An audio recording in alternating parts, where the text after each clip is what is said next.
Oh, good evening and welcome to fabulous Las Vegas. I am the Weaver of Worlds and I'll be the storyteller for this fine evening. Last time in Las Vegas, our group of changelings got told that Glamour is getting scarce in Las Vegas and have been told by Countess, or Duchess, I should say, Ava Adore, to take care of this problem. So far, they have a lead pointing to the vampire population in the city, something they are not quite happy with, especially since they were forced into cooperating with them. This evening, I will be drinking some honey meat with vanilla in what I can only describe as an alchemy bottle. Looks cool, tastes great, can only recommend it. And with me on this journey are first Ani. Hi, I am Grifu. My pronouns are he, him.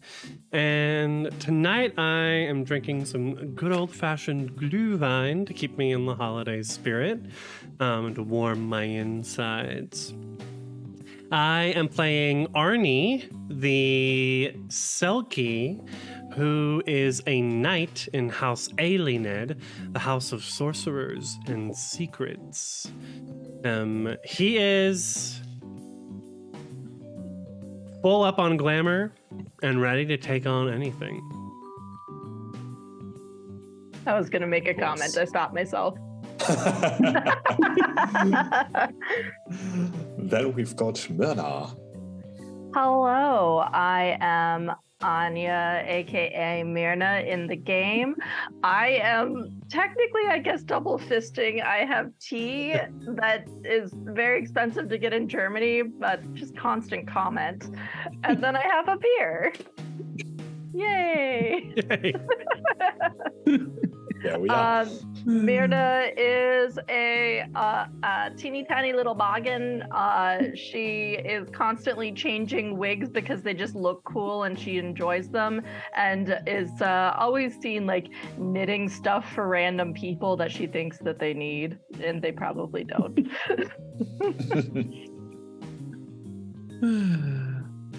Then we've got Duster. Hello, I'm Hedgehog, and yes, I'm playing Duster tonight. Drink-wise, I am just drinking standard blackcurrant cordial. I don't drink, unfortunately. Speaking of, that is nice. Tonight I'm playing Duster, the edgy knocker who has a tendency to not like other people's decisions. As they do. Yes, and I'm surprised hasn't actually decided to try and manipulate time yet to try and change some of those decisions. But he's behaving at the moment. Let's see how much longer that keeps. And last but certainly not least, we've got Law. Hello, everyone.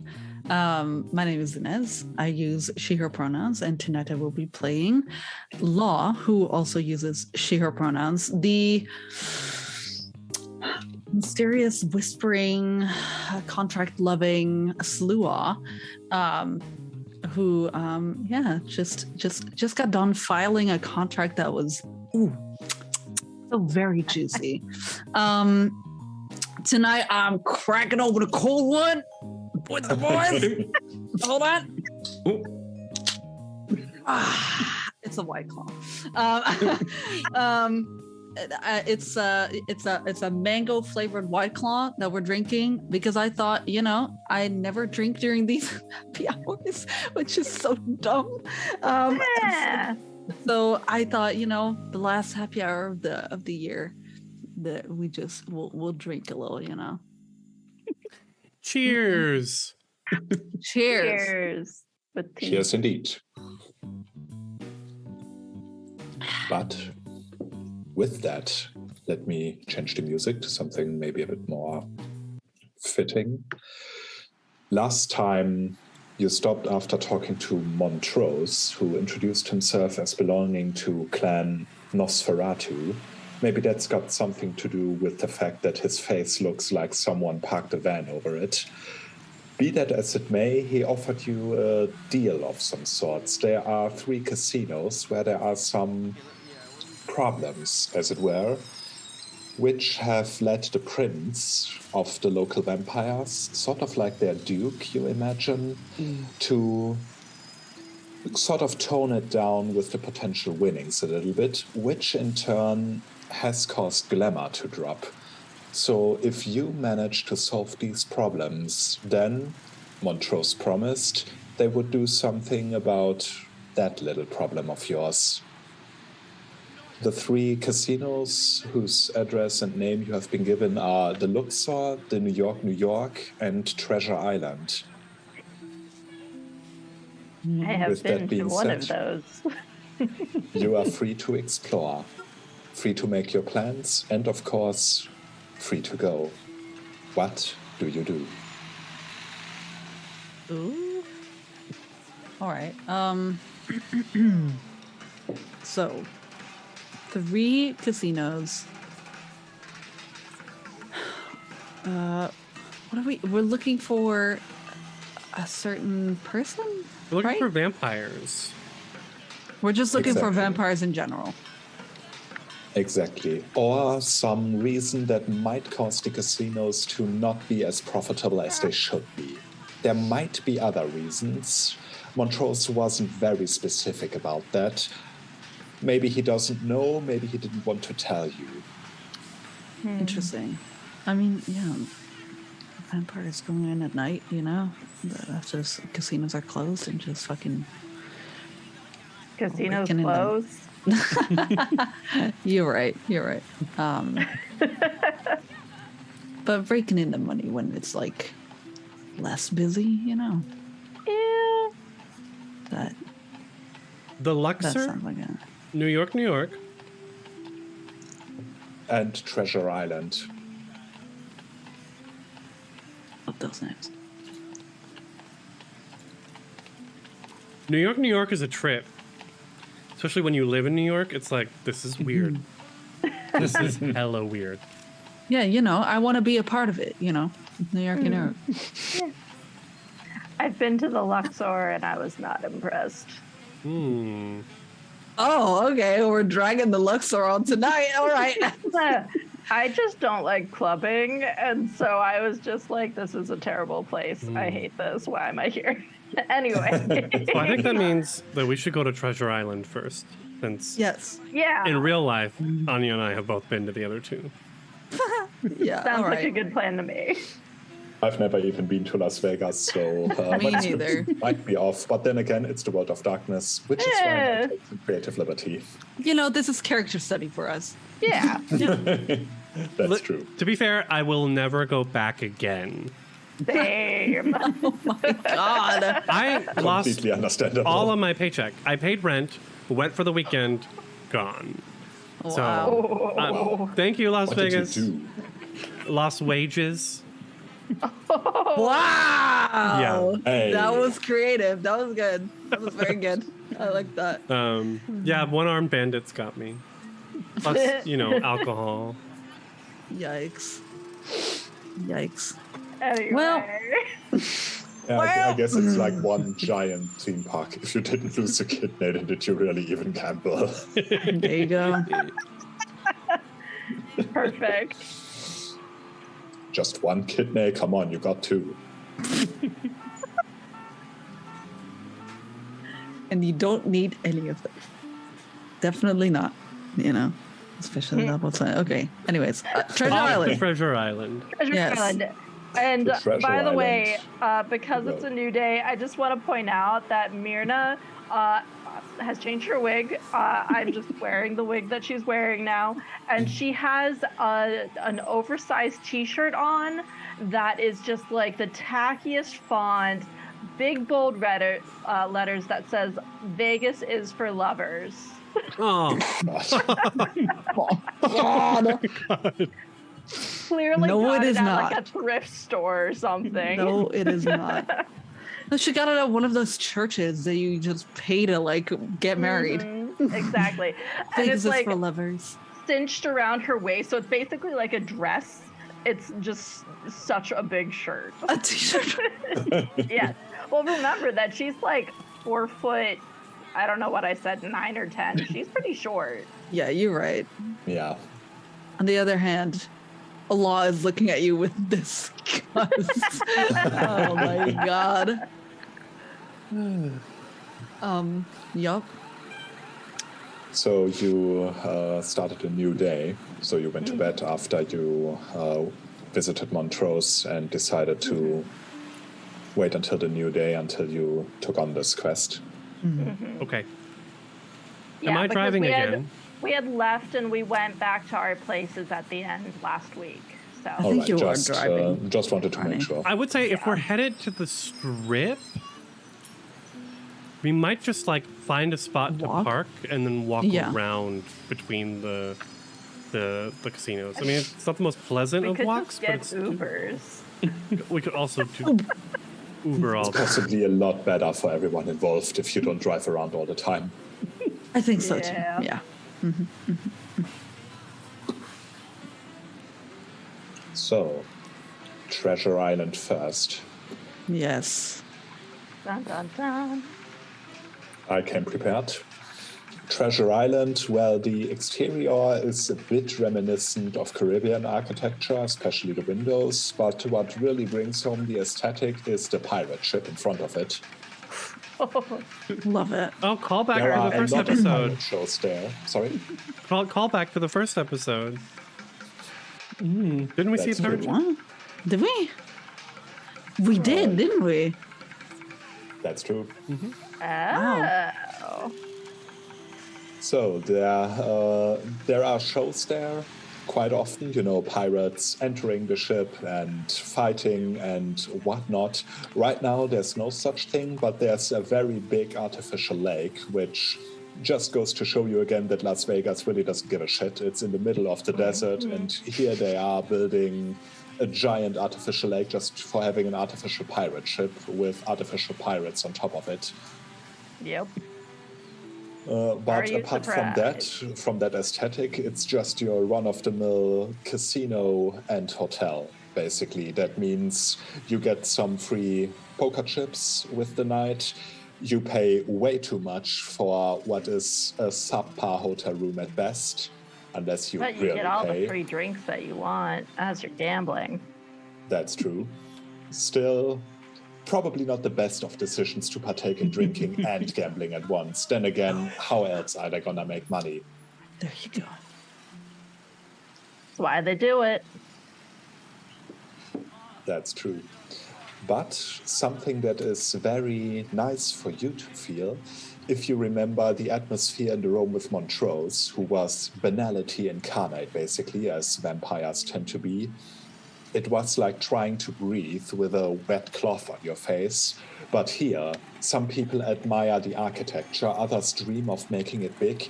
Glamour might not flow as freely in Las Vegas as it usually does, but still, this place is ripe with it. You can almost smell it in the air. This place is not nearly as banal as it should be, which is a good thing, and you hope to keep it that way. Yes. Is there, with that in mind, if one were able to track the Glamour, could we see where it flows to? And then maybe where it That's- flows away? I think would be a perception and canning roll. Difficulty 7, let's say. Okay. I don't have any of that. Don't worry about me. I'm rolling 6 dice. So we see Arnie out front, wearing his gray hoodie with the blue tank underneath. When he's not like going out or anything, it's basically his standard. Maybe he's got some like khaki capris on and flip flops. That's a praise.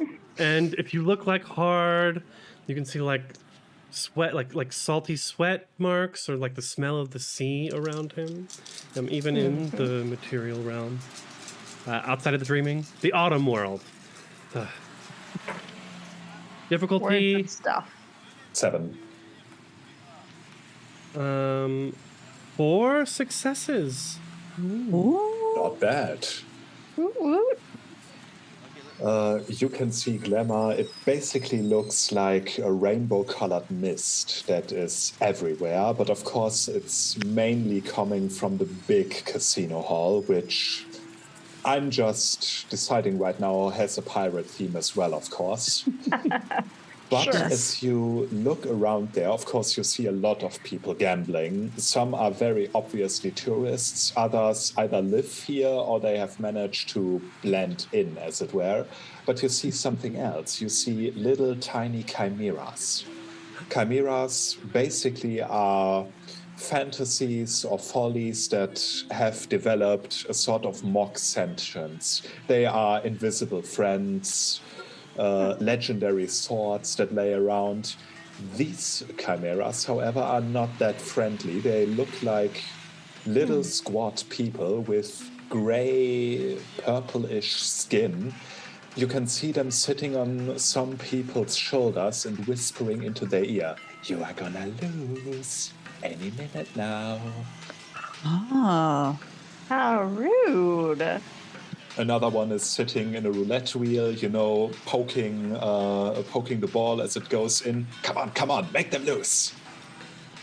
So they are not everywhere, but you can see a good few of them, and they seem to delight in telling people that, of course, they're gonna have to sell at least one of their kidneys, maybe their firstborn child as well, and they are gonna lose. One of them even calls over as someone places a bet, "You suck!" I don't Rude.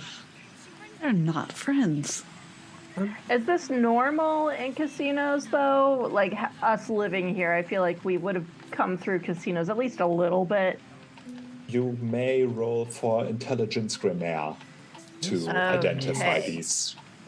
Intelligence. Basically, if someone, let's say I'm always taking this, say I have a cuddly toy that I've given a name to and assigned certain characteristics, that would be enough to develop a chimera.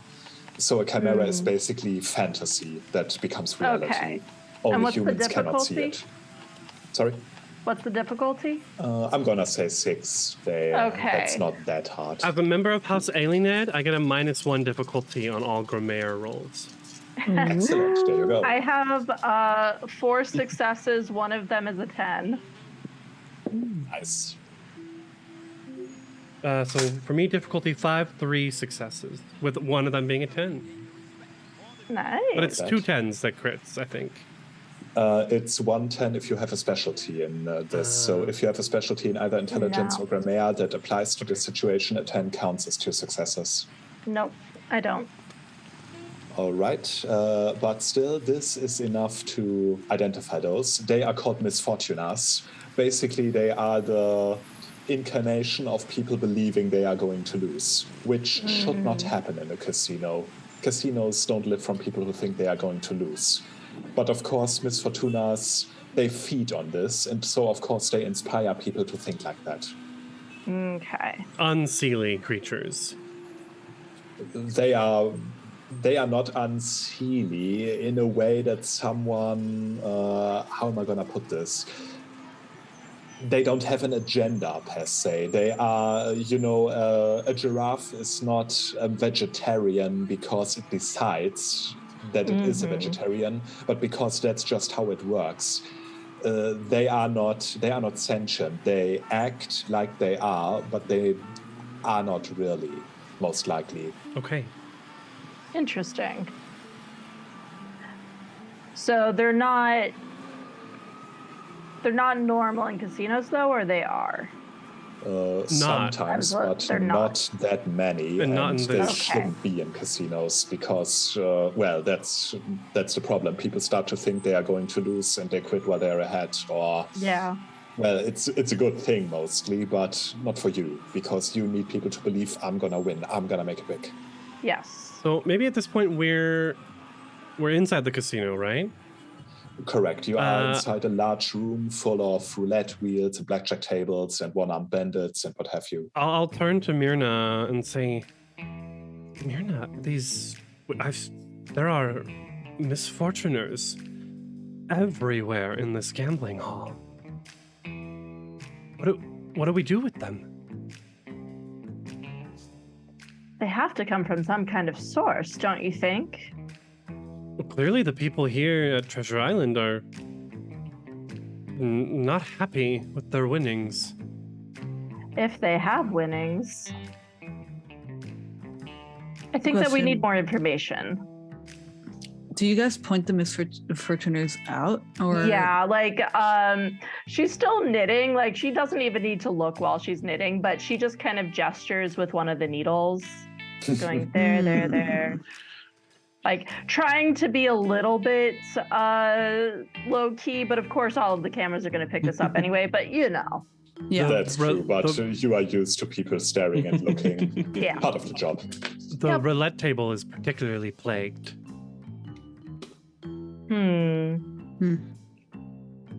Law isn't very perceptive. That's why I asked. So. Yeah. No, Myrna definitely would have pointed them out. All right. Indeed, most are at the roulette table. You can also see a lot of them at the blackjack table, and a good few of them follow certain people around, sitting on their shoulders or, clinging onto their leg. That's kind of cute. But it's not that cute. One, clings on the leg of a woman. Carry me, you dumb bitch! Oh. So instead, Arnie's like, why don't you guys go find the source and I'll try and figure out a way to clean these things up?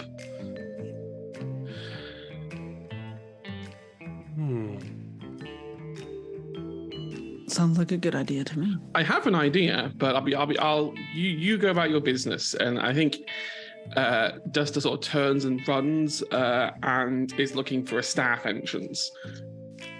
All right.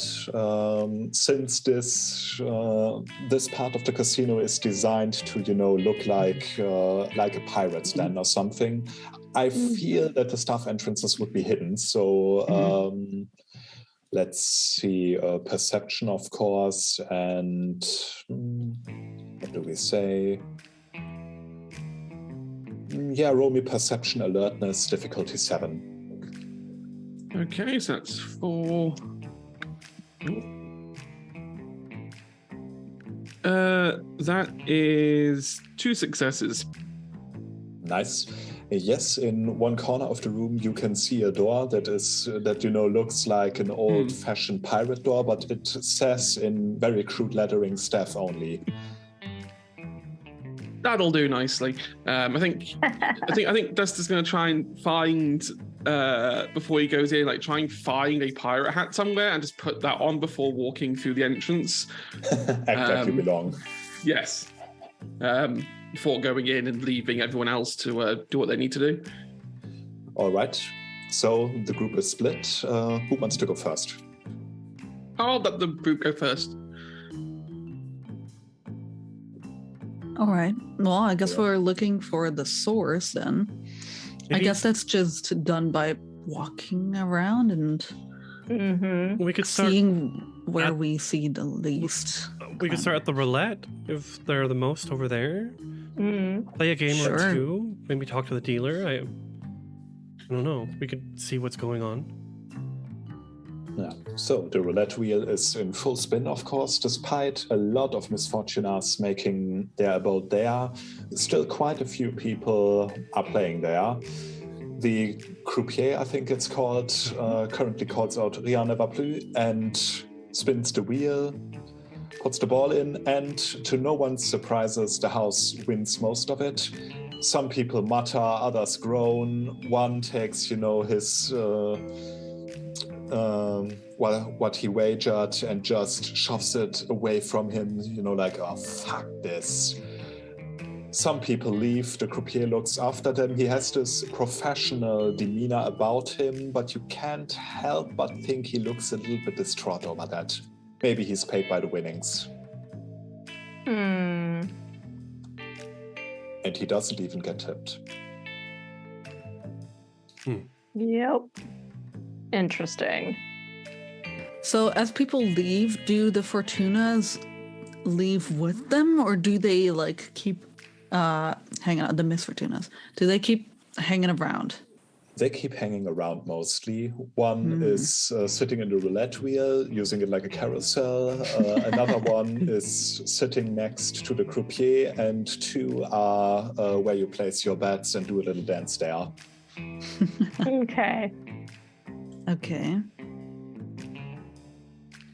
Are there still any people at the roulette table? Yeah, 3 in total.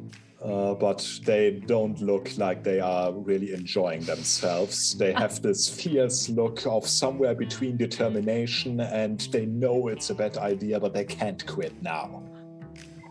Do they have any Miss Fortunas on them? No, the Miss Fortunas seem to enjoy being on the table rather than with the people. Okay. I'm just thinking because if there were any that were easy to like scatter, Myrna would totally like gift a random little bauble to people and like secretly try to knock the Miss Fortunas away without them noticing. That might actually work.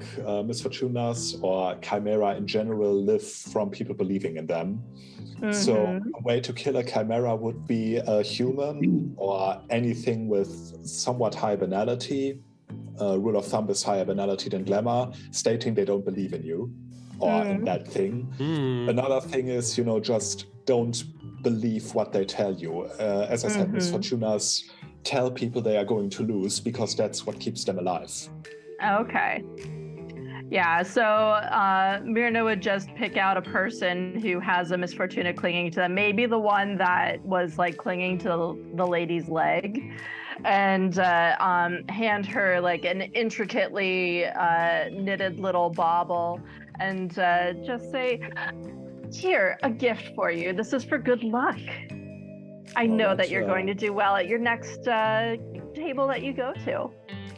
That lady isn't at a roulette table. She's at the blackjack table and moving to the one-armed bandits. But if you want to give her a little bauble...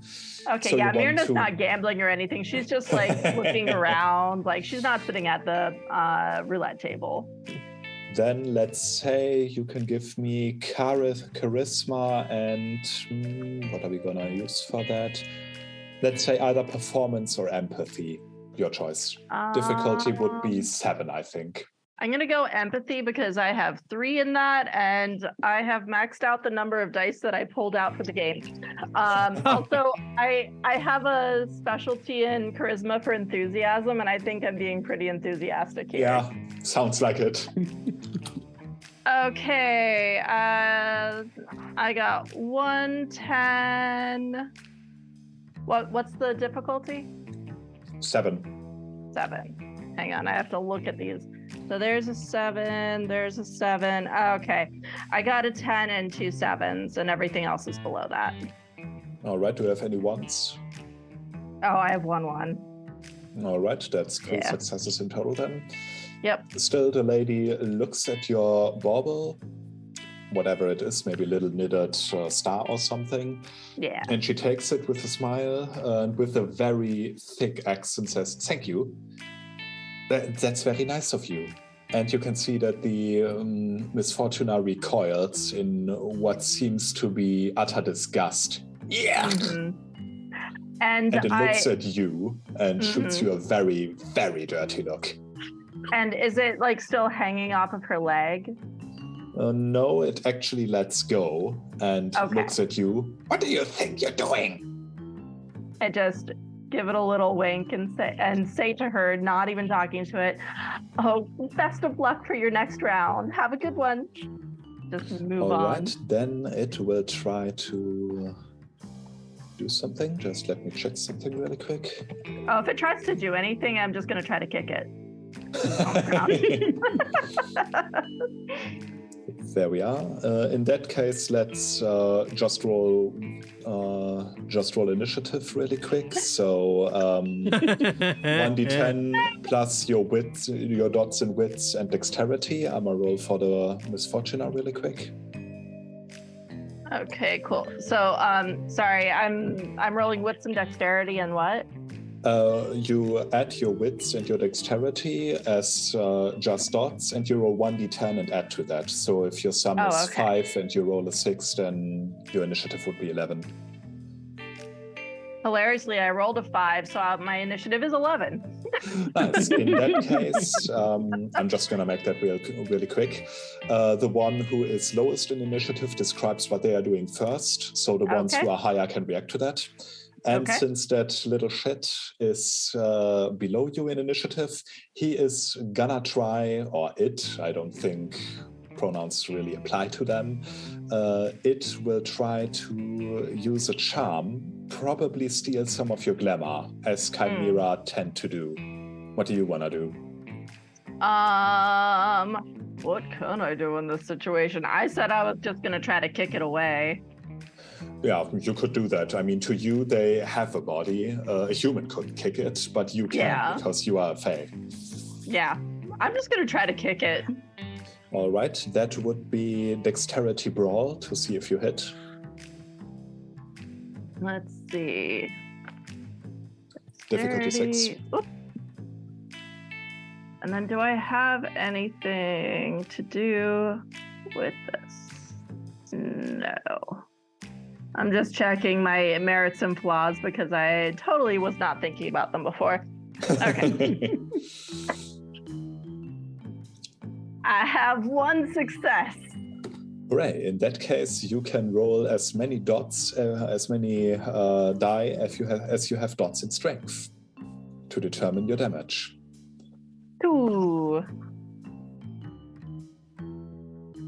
I rolled 2 5s. Yeah, you try to kick it and you hit it, but it just lets out a little oof and jumps back a little. It doesn't seem to be hurt really and makes a very rude gesture that I'm not going to replicate here. It has 5 fingers, you know that now. Okay. And it will try to... all right, what's your current glamour? My current glamour is 4. Then I'ma roll that.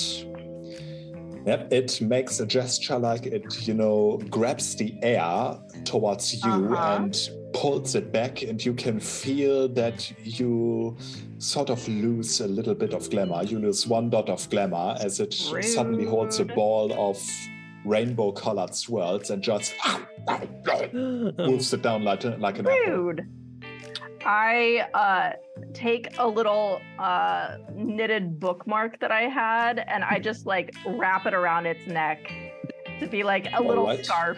Just a little scarf to be like, you need to be a little bit nicer and cuter.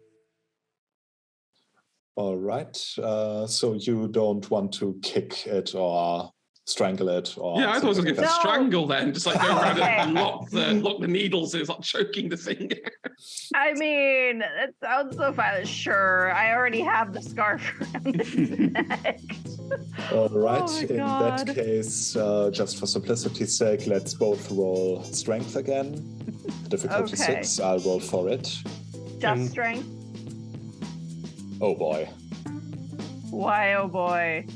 I rolled very, very bad, so unless you botch, there's no way. I got an 8 and a 9. Nice. So you put the scarf around its neck and tuck, and you hear, I'm not gonna wear it!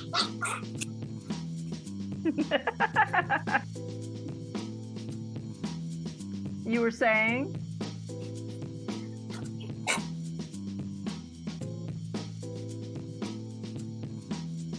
And with that, it slowly begins to fade a little bit until it, makes a little popping sound and disappears into a rainbow-colored cloud of glamour that once used to be a chimera. They aren't very strong. And I'm assuming that I can't recollect that glamour, right? Sadly, no. That's somewhat different. But just to make sure, let me see. There is a way to get glamour from chimeras, but I don't know if you can do it that readily. Gaining glamour, there we are. Let's its epiphany. No, I don't think it's that easy. So yeah, it just pops into Glamour. Okay. But, well, at least you know one way to deal with those little things now.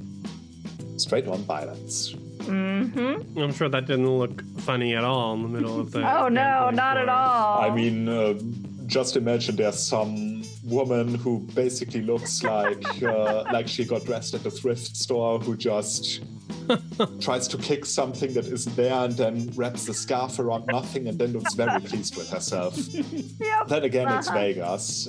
People see Vegas. funnier things with their breakfast. Mm-hmm.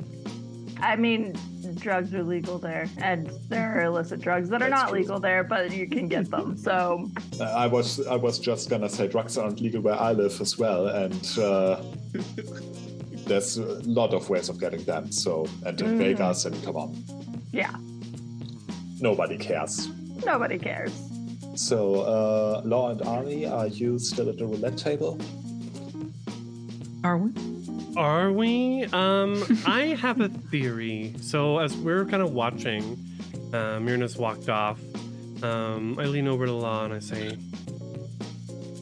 this dealer here, the croupier, he seems a little unhappy. I wonder if he might be one of the sources of these misfortuna.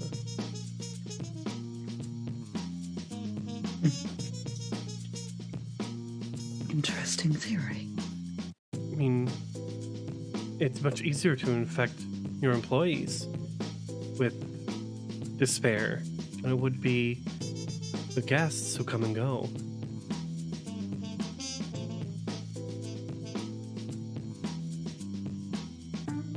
You have a point.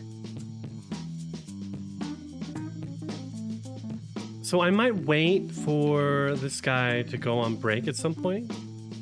Might take a while. Law and I go into the bar and sit and get a cocktail and watch Myrna fight invisible creatures.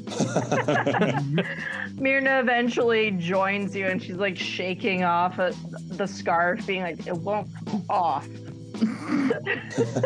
Feel better? Not really, no. Arnie has the soft-hearted flaw, which means that if he were to look over while Myrna's choking it, he would cover his eyes and look away. Or spend willpower and to stay in a scene where there's violence happening. Yeah. Fair enough. So you will wait for the croupier to go on break, which I think is a good point to switch over to Dustar, who donned a pirate hat and walks into a disappointingly bleak staff-only area. It doesn't really look like the back part of a pirate ship or anything like that. It's white walls, neon lights, just business. Yeah, Dustin's gonna start looking around. His target is a cleaning cupboard. He needs to find a cleaning cupboard somewhere. I'm gonna say they are pretty close to the entrance because you never know if a guest is gonna throw up or anything like that. Yeah. So it's good to have those nearby. Yeah, he's gonna find the cupboard, open the door, then close it behind him so he's in there. And he sort of look around and be like, saw a movie last night. It gave me an idea. I need a vacuum cleaner. Is he just talking to himself? Yeah, he's talking to himself. A genius always needs some good consult. Yeah. Yep, there is indeed a vacuum cleaner. They are pretty new model too. Awesome. He is going to... Can the door lock from the inside? Sadly, it can't. Nah. It can be locked from the outside, though, so if you're creative, it might be possible. I think he's just going to take a mop and just try and prop it against the handle, so at least it makes it more difficult to open. He just needs to not be disturbed for a little bit. Fair enough. He is going to use his birthright, make it work. He is going to grab a vacuum cleaner, a bunch of miscellaneous mops and handles and just complete utter random crap, and using a little bit of glamour, start making a chimerical item for himself. All right. In that case, you spend a point of glamour, and roll for intelligence and crafts. I'm gonna say difficulty 6 because it's not that out of the way. No, so that's 5 for intelligence and 2 for crafts. So a lot of dice. What was the difficulty? 6. 6. So that's 2. Fail. Pass. Would you say logical would count as a critical for this? I'm gonna say yes, if only because it's described in brackets as science, what's being done there. So to you, it makes sense. In that case, I have 5 successes with one of them being critical. Not bad. In that case, yeah, what does your new contraption look like? For one, in the autumn world, and second, for you. Okay, well, in the autumn world, this looks like Duster has duct taped a vacuum cleaner to his back, and has several mops in his one arm and the vacuum tube on the other.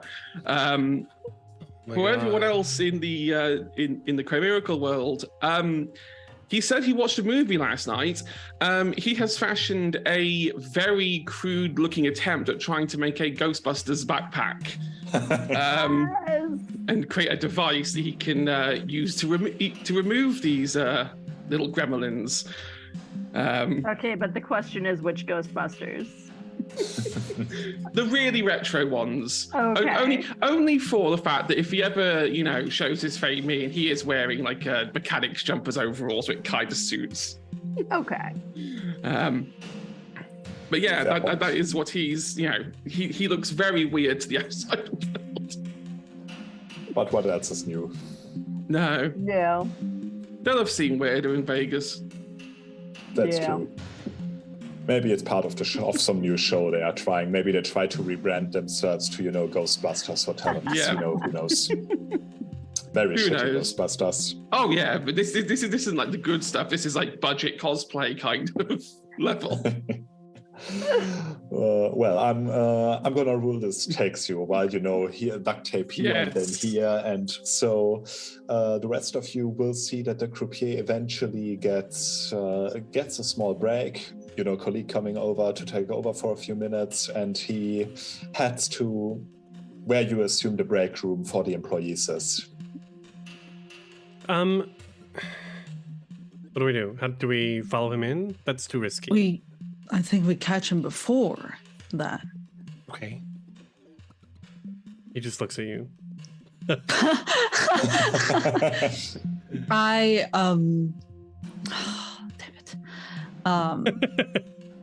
down my drink. I slam the glass on the counter, and then I start walking, fast walking. Walking fast. Mm-hmm. I'll follow. And then I hope to catch him before he goes into the staff room. If you are walking fast, then no problem. He's not really in a hurry. Any minute he sort of draws out his pacing is a bit more time for himself. Mm-hmm. So he's not in a hurry. I don't want to come on too strong. So right before we're at him, I want to slow my pace a little bit, and slow my roll. And I will try and get into his line of sight, just kind of getting his attention. What? Saying, "Hi, good evening. I hope I'm not disturbing you. Hi. I would love to have a chat with you. We saw something that was kind of worrying us, and we would maybe like to talk to you about it. All right. In that case, Also, I feel like 3 people going up to this worker would be too much, so Mirda's holding back. Okay. Guy. Let's go for, since you want, so you want to grab his attention, basically. Yes. Let's go. Let me assist myself by saying something. By saying, see, I'm from, how do you say that? Let me think real quick.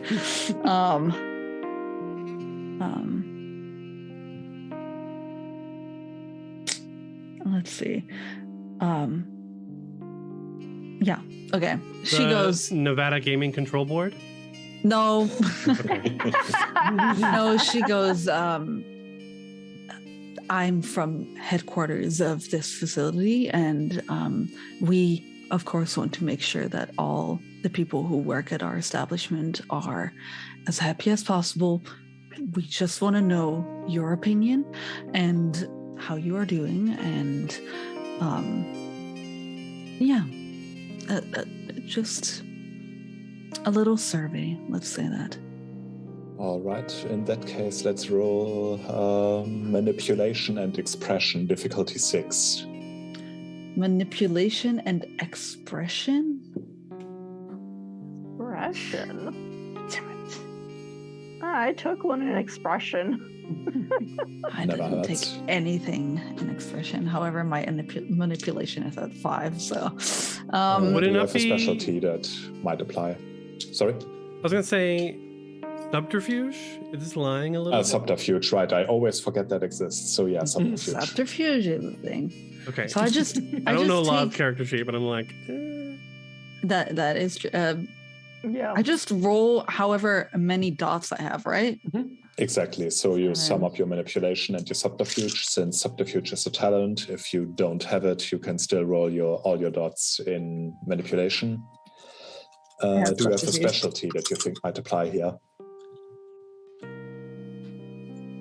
No, I have no specialties. So since you have manipulation at 5, you should have a manipulation specialty. So oh well. Name a specialty. Name a specialty. Your manipulation's at 5? Yes. Wait, but attributes can have specializations, or is it just abilities? Yeah, attributes can as well. Both. Damn. Yeah. So my let me dexterity. Wait, what level do you get the specialization at? Level 4. Okay, I should have 2 more specializations then. I should have 3. What? In that case, I'm just gonna read you some manipulation specialties. Maybe one is for what you think: cunning, seductive, well-reasoned, glib, fast talker. So Duster has cunning. I think well-reasoned would fit Law very Well-reasoned. Yeah. Yes, I think so too. Yes. Which I think is fair to say applies here. So any 10 you roll would count as 2 successes. Woo! Let's go. All right. Do it. All right. Oh, Tans, goddammit. Oh, this is bad. Oh no. Oh, do you It's not watch? very good.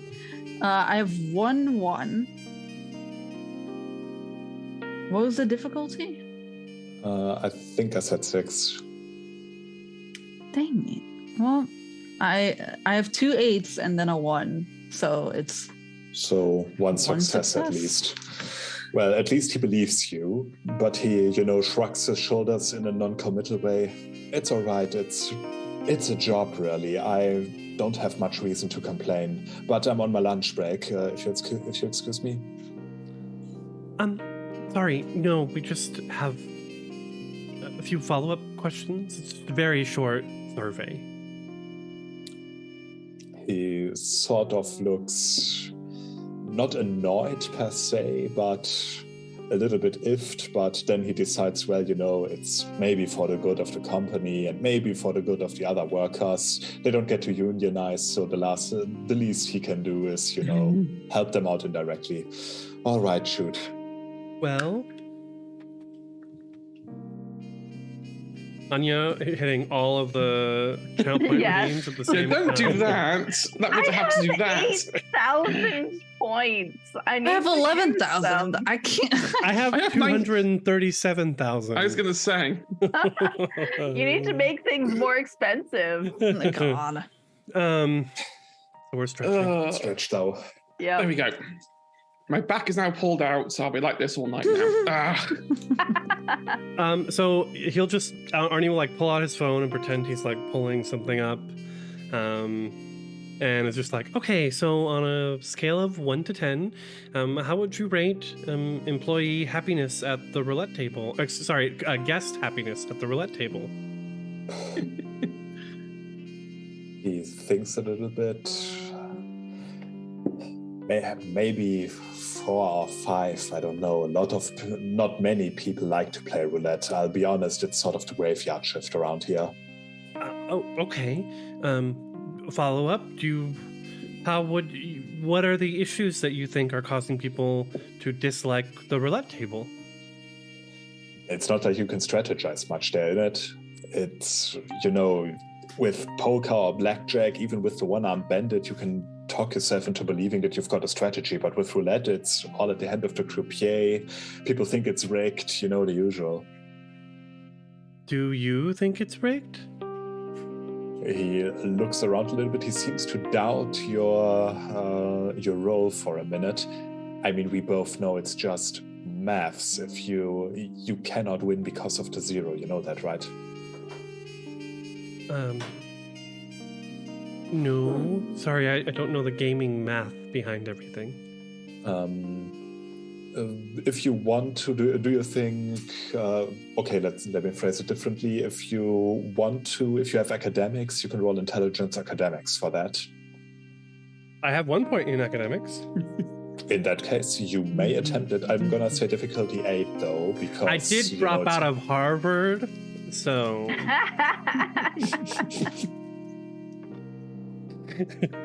2 10s. Not bad. Out of 4 dice.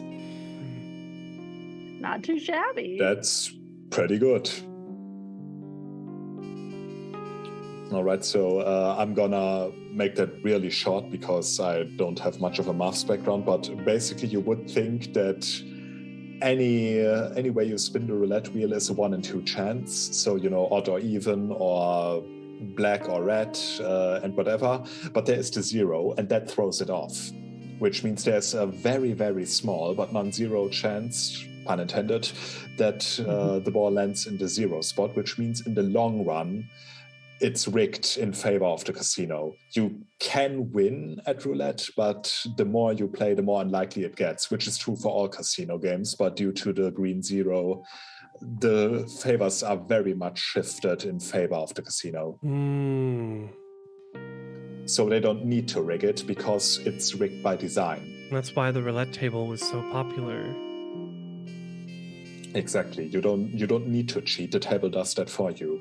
And it's completely legal in a way, and they can't catch you doing it because if they play, they are complicit in it. Are there any house policies that you think could be changed to improve guest happiness at the tables?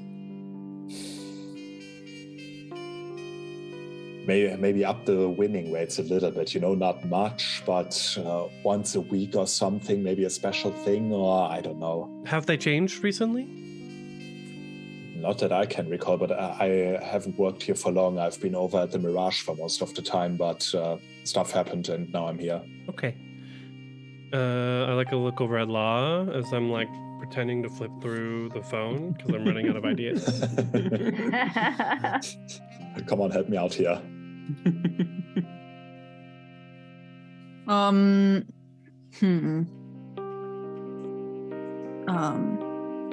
She goes,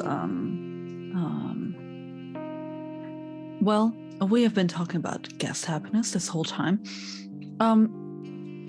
employee happiness. Do you think you would be happier at a different game? I mean, we all rotate, don't we? Personally, I like blackjack the most, just because, you get to play a little bit yourself, even if there are these rules in play. Okay. Well, I think that includes our survey, doesn't it? Yes. So we will get you, we will leave you to your lunch break, and I hope you have a nice rest of your shift and evening. Thanks, you too. He gives you a somewhat tired little smile. We all got our jobs to do, don't we? Take care. And he goes off to the lunchroom. So Myrna wasn't with them for this because, like I said, three people coming up. 3 people. It would look weird.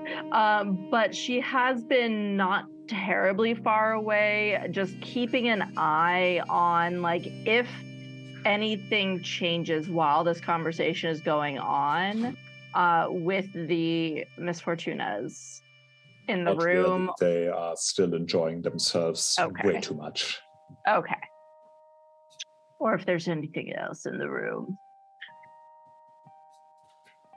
But not really, but as you look around, one of the employee-only doors bursts open, and we see Duster. Yeah, I think it doesn't even open. Like he's got two his arms are extended now, so he can't really do doors. So he just sort of kicks the door open. Oh God! But because he's low strength, he can't do it on the first kick. So it's like it takes like a second kick to actually get it to open. And he sort of looks around, seeing all these little annoying banality triggers. Yeah. Going around. It's kind of like, you're all dead, quite literally. And I think he just goes on a bit of a tries to go on a bit of a frenzy to start attacking them with this improvised device he's made. Much to the I mean, I don't know what I'd feel if I saw someone running around the casino floor like that. But he's all dead. You've got to get rid of them. True. It's not like the people can see them, so like, who are you talking to, huh? Just myself. Yeah, of course. Yeah, he Duster doesn't care when there's a job to be done. He has the peacock thing, so he has to prove that he's the best. Legacy. And legacy. He has to prove that he's the best at everything, and that causes him to become very reckless when there's a way for him to go, look at me, I'm great. Well, there you go. How many successes did you have at crafting it? I had 5, but one of them was a critical, so 6. All right. In that case, roll me your current glamour. I'm imagining that you are trying to, suck them in, basically. Yes. Then roll me your current glamour difficulty. Let's say 4 in that case, because it's a really good invention. Sadly, since you are a knocker and your inventions never work perfectly, it starts to smell after a while, like burning cable, basically. Yeah, not a nice burning. Smell. Yeah, just burning dust almost. It's like, ugh. Yeah. Oh God, I hate that. That's a 9, a 6, and a 10. All right. In that case, okay. So to those who don't have glamour, so most of you, you are just a lunatic running around with a vacuum cleaner. The others, you can see that I'm imagining the vacuum cleaner to basically extend out sort of a rainbow-colored tendril towards any misfortune it gets close enough to, and then just, grabs it and pulls it in. And just coughs Glamour out the back of the Hoover. Just convert them into Glamour. It's easy. Yeah, and spews out small rainbow-colored clouds. You hear the misfortunates calling out, "No! No!" And then they disappear. You don't get all of them, but you get a lot of them. You are chasing after one that is, trying to hide, and then you feel a hand at the back of your shoulder, and you can see two people. They are wearing suits, but they are not wearing suits to look elegant. They are wearing suits because it illustrates how hard it is to put bodies like that in suits. They have... Yes. They look like these big leather chairs, but not as comfy and cushy. So we are going to have to ask you to leave. It's fine. I'm just helping. If you just let me go, give me 2 minutes, and I guarantee I'll leave. Just trust me. I think I'll try and manipulate them a little bit. All right, that's manipulation subterfuge. Difficulty 8, because that's not something that you see every day. No. So what do I do? Manipulation plus subterfuge. So that's right. 1, 2, 3, 4, 5, 6, 7 dice. Okay. 4, 5, 6.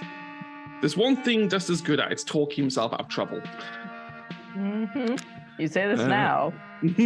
I do say this now. Can I use cunning? As my manipulation. I've got 4 in it. I'm gonna say yeah. Okay, in that case, then I have. So they're all failures. I have 2 10s. So that's 4 plus a 9. So that's 5 successes.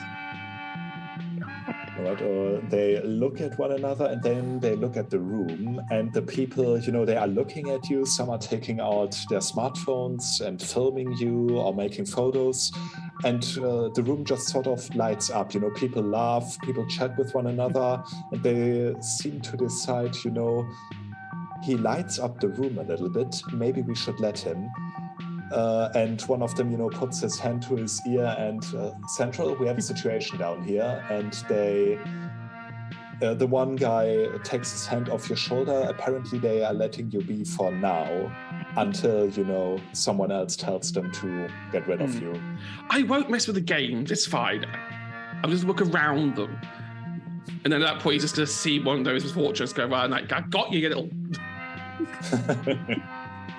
Ow! Oh, the chaos. Chaos indeed. My God. But it's working. Lights up. Mm. People are getting happier, and the misfortuners who ran around seem to get a bit more sluggish and have a lot of trouble with escaping from that contraption. And eventually some escape out of the doors or through the... I'm missing the word right now, the ventilation shafts. Mm-hmm. But most of them end up as dispersed clouds of glamour, which in turn gives people back their beliefs somewhat. Of course, to them, they were in a bit of a slump, but now they've seen this crazy guy and it was fun as hell. So they are back in high spirits. It seems to have worked. But just as the last misfortuner gets sucked in, the smell of burning cables and dust gets overwhelming, and with a your contraption sadly gives out. Oh, it was good while it lasted. I think Duster's just going to go walk up to a high bit of ground and then sort of bow a little bit to everyone. People applaud, some holler, people are taking photos. Thank you. Please enjoy your night, and remember, Lady Luck is always on your side. And then just walks off to go and take all this off somewhere quiet. I thought you were going to say, tip your servers. I was going to say something else. I thought, no, that doesn't make sense. So, out of curiosity, the woman that I gave the little knitted star ornament trinket thing too. Has she won anything? And can I, with my inspiring creativity, gain some glamour back? Let me see. High or low? Hi. Let's see then. Yes, she's won a little bit. So in that case, let me put up my handy dandy cheat sheet. Should have opened that sooner. A good GM comes prepared. What does that say about me? There we are. It's a happy hour. Yeah, it's chill. I'm already meat drunk. I hope I pronounced We're it all right, because kind of otherwise prepared. it's meat drunk, and that sounds bad. Then manipulation plus an ability that suits the situation. I'm gonna say maybe craft for your little bauble. Cool, because that's my specialty. In that case, roll for it. Yeah. Difficulty is 6. 6, 7, and 2 failures. 2 ones? No. It's 2 4s, 2 6s, and a 7. 3 A 6s. failure is only a 1, so Yeah. in that case, okay, normally you would, have to get her to know her with perception and canning, but this is a bit of an unusual situation, so I'm gonna let that slide, and you can get 1 glamour back. Plus, there's literally glamour everywhere right now. Yeah, exactly. It's That literally was coming out of part of my Duster's back. You're farting glamour, Duster. If only I had some for myself. Should we go? Yeah, I think so. Not exactly sure what caused these misfortunes to be here, but I'm curious to see if there are more at the other casinos, or if it's something else.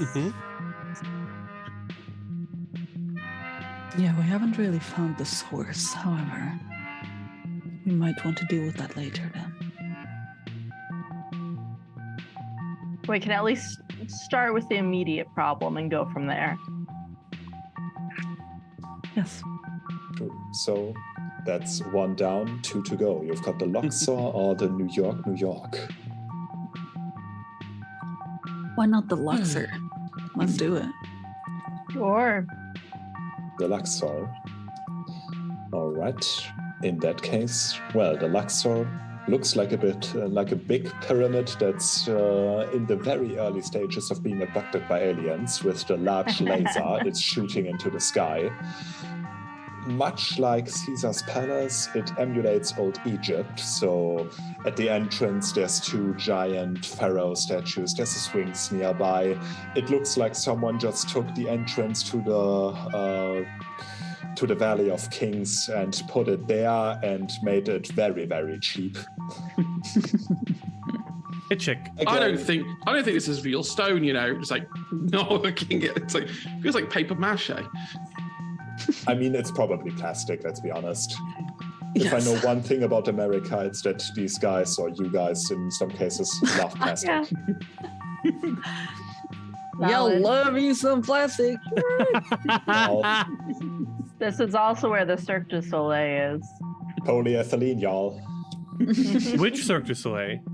I don't know. This is where I went. The club that I went to was Cirque du Soleil themed, and they had the dancers up. Ooh. Yeah. Because I saw Zumanity at New York. Okay. Well, maybe they're a little bit all over, but the club was themed Cirque du Soleil. It was it's the most sexual of Cirque du Soleils. Excuse Let's me. see, Yeah. What kind of entertainment do they have there at the moment? Fantasy. It's Looks, Celine Dion. Her residency. A drag queen, Celine Dion. A Britney let's see, okay, Spears impersonator. the first Derek thing Barry. I get recommended Called Derek for the Barry. Luxor is called Fantasy, and it looks just shy of a striptease show. Ooh. Cool. cool. I mean, that also fuels glamour in a way, maybe if I throw something on stage, she'll notice me, but... It's Cher doing Welcome to Burlesque. Show a little more. Okay, listen, that's my favorite movie. It's terrible, but it's my favorite Burlesque movie. is so good. What do you mean it's terrible? Okay, but the costumes are all over the place. Yeah, they're not very good. It's oh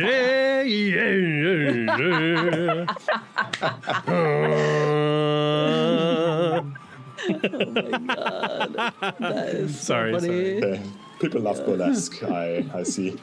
Yes. Excuse me. It's very good. It's very good. It's just continuity. There's some issues. No, absolutely. It's not great, but it's a good movie. It's funny. I could watch it 1,000,000 times and be happy. Anyway, we got to very distracted. Yes. So, Luxor, also, like Caesar's Palace, it shows one thing. You can buy good interior designers. You cannot buy good taste. Yes. Nice insight, though. Hang on one second. I'll be right back. Looks like Egypt if Egypt were built in Las Vegas and Egypt architects were idiots. Okay. And also somehow Ra decreed that wasting resources is a virtue. Nice Wonderful. lights, though. Love it. I suppose we start with what we did last time, which was check to see where the glamour is flowing. In that case, perception canning, difficulty 6, if you please. I please. I please indeed. Nami, I fell upon motley members. 5, 6. Really should have upped my tinning. Difficulty. Oh shit. 6. That sounds like a botch. That is a botch. I'm gonna drop a willpower to at least get one success. All right, but that means I think it still constitutes as a botch. So just let me refill my glass. Sorry, I was very distracted. So. Oh my god! You just downed that. That's crazy. Halfway through the session, the DM just slams their head on the keyboard and it's like, ah. I believe the glamour may have managed that yet. Don't take that as a challenge. Quick, everyone, botch your rolls. quick. Well, with one success, there is glamour here. Wow. Great. And I suppose I could give it a go. Is there any indication of the flow? Not with one success. You can only see there is glamour here. So glamour is still flowing around the Luxor, which is nice. Okay. Let me have a go. If you want something do it yourself. Are we saying difficulty 6? Exactly. In that case, that is... I don't have any 4s in any of these, do I? No. That's 3 successes then. 2 10s. It's like, ugh. Not that it matters. Sadly. Not that it matters, no. It's like, why? Why does it not matter you give me them? But when it does matter, I don't get them. With that being said, you can see the flow of glamour, and it also constitutes or originates, I should say, mostly where the gambling is happening. Here, of course, it looks like the inside of an Egyptian tomb with, pharaoh statues on the sides and neon lights above, all the luxuries the pharaohs also enjoyed, as well as free complimentary drinks. The afterlife is a boozy place. But you cannot see any misfortunes here. You can see some other chimeras, but mostly, ephemeral coins and things like that. The vague riches people dream they are going to win here. So that does not really seem out of the ordinary. Oh, so there goes Operation Vacuum Cleaner. Do you still have that strapped to you? No, he took it off, but Okay. Who's to say I can't have had another cleaning cupboard? I mean, Every casino has them. to be fair, a casino, I feel like, correct me if I'm wrong, Weltenweber, a casino would require a good amount of glamour to support misfortunate chimeras. That's true, but it doesn't seem less here, so probably they don't get their other form of nourishment, which is people believing they are going to lose. At least not as big as them dreaming about, making it big. So it seems more like people are not really fed up or anything. And here it seems more like, it just sort of fades out. So either the winnings here are good, and this isn't one of the sources of the fading glamour, or the people here believe strong enough, despite losing their... But wouldn't that also cause glamour? Maybe this just isn't the right spot. May I remind you, this is more you've gotten here because Montrose told you that this is one of the casinos where they are losing money, and that is more of interest to them. Oh, the rival vampire gang. Oh. Exactly. But so in this case, they're losing money because the gamblers are doing too well and making too much money off of them. That might very well be the case. Which And might how be are good they for doing you, that? of course, but in the long run, It's a self-defeating purpose. Yeah. Mm-hmm. Did somebody say sabotaging slot machines? I Yeah, it's heard good to sabotaging have slot machines. It's good to have a balance, of course. So, How do you find a vampire? well, look for For banality to the extreme? Oh, Throw garlic into the air and see who runs? God. I think I that don't is know. a myth. could be. Banality. Only one way to find out. Myrna, if we look for the banality, that's a great idea. Yeah. Since we can see the glamour, I assume that we can see the banality as well, or at least sense it.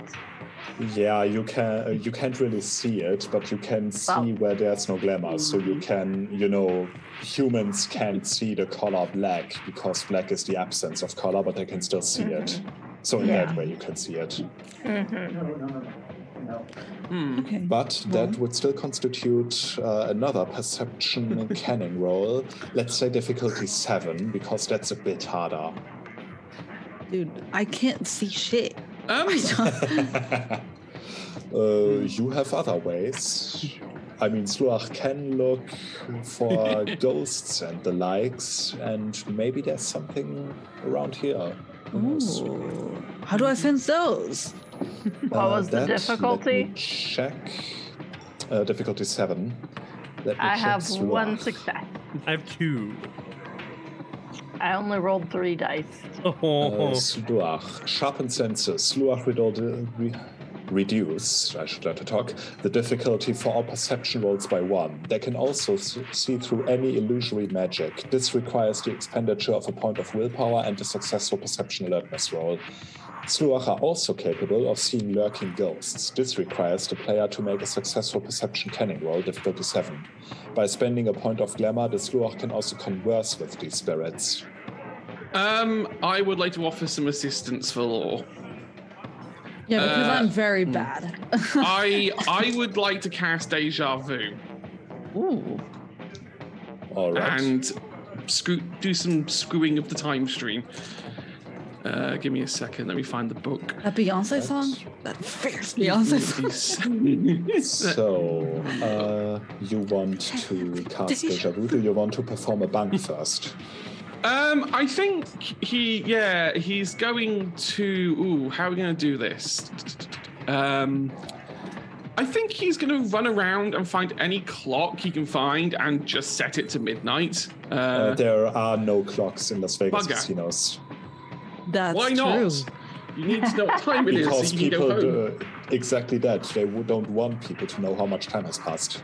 That's why it's also always dark in casinos. No windows. No windows. Yeah, I think in that case he's And just no going to. doors. He's going to fall back to his classic turning his watch round again.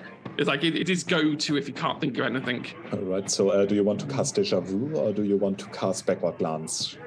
No, Deja Vu. Deja All vu. right. Because I it have been in this helps. place before. Sorry. That's all right. So I want to cast it on Law. All right. How high do you have the Fey realm? 2. Fey. Okay, that's enough. Then just let me read over the system Right. for Deja Vu. Determines who or what is sent back in time, although anyone subjected to Deja Vu without warning will be disoriented and justifiably confused. So I guess you are warning her. But yes, I'm beforehand. going to warn Law to say, just hang on, you're going to feel something really weird in a second. All right. And she goes, what, huh? And then it happens. All right. So, Bunk, sorry. We were still on that. Yeah, I think he's going to do the twisting of the little time thing on his thing. Just keep setting it to midnight. All right. I mean, normally it's meant for combat, but... Oh, That's true. so, In but... that case, you are gonna roll the Chronos plus Art Fey? plus Flow's Realm at difficulty 8, which we are going to put to 7 because you performed a bunk. Yeah, I have dice that are deciding to jump out of my hand. But the good news is, having 5 Chronos means you're generally quite good at this. That's true. That's 110. 3 successes. All right. So it says for 3 rounds. All It's right. designed for combat, but for 3 rounds, the difficulty of Law's rolls go down by 3. All right. Hey, So that's you huge. basically perceive some things that have not yet happened, and you basically get a strong sense of deja vu and know what is to be expected of you. So everything is a bit easier for you for the rest of the scene.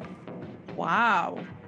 Yeah, That's so really every nice time- because I have only 1 dice to roll.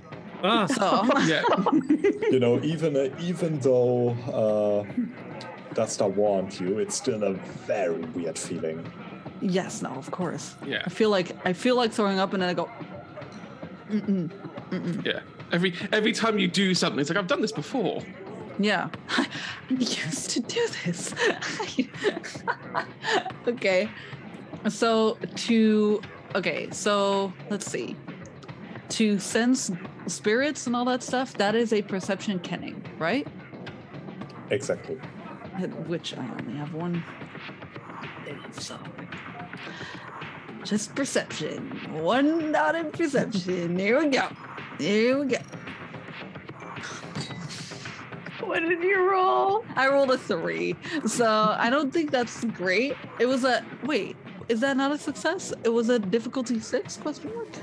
Or was it To higher? perceive spirits, I believe that's difficulty 7. Damn. Yep, difficulty 7. And But then you could, no, you can't minus bunk, 3. can you? Yeah, no. No, difficult because four. it's not a. No. It's a birthright. But it's minus 3 because of my deja vu. But then exactly. it's You might, difficulty of is course, 4. also spend a willpower. In that case, you would have 1 success. And 1 Why success. not? is unbelieved. Yeah. Do it. Why not? I'll do Alright.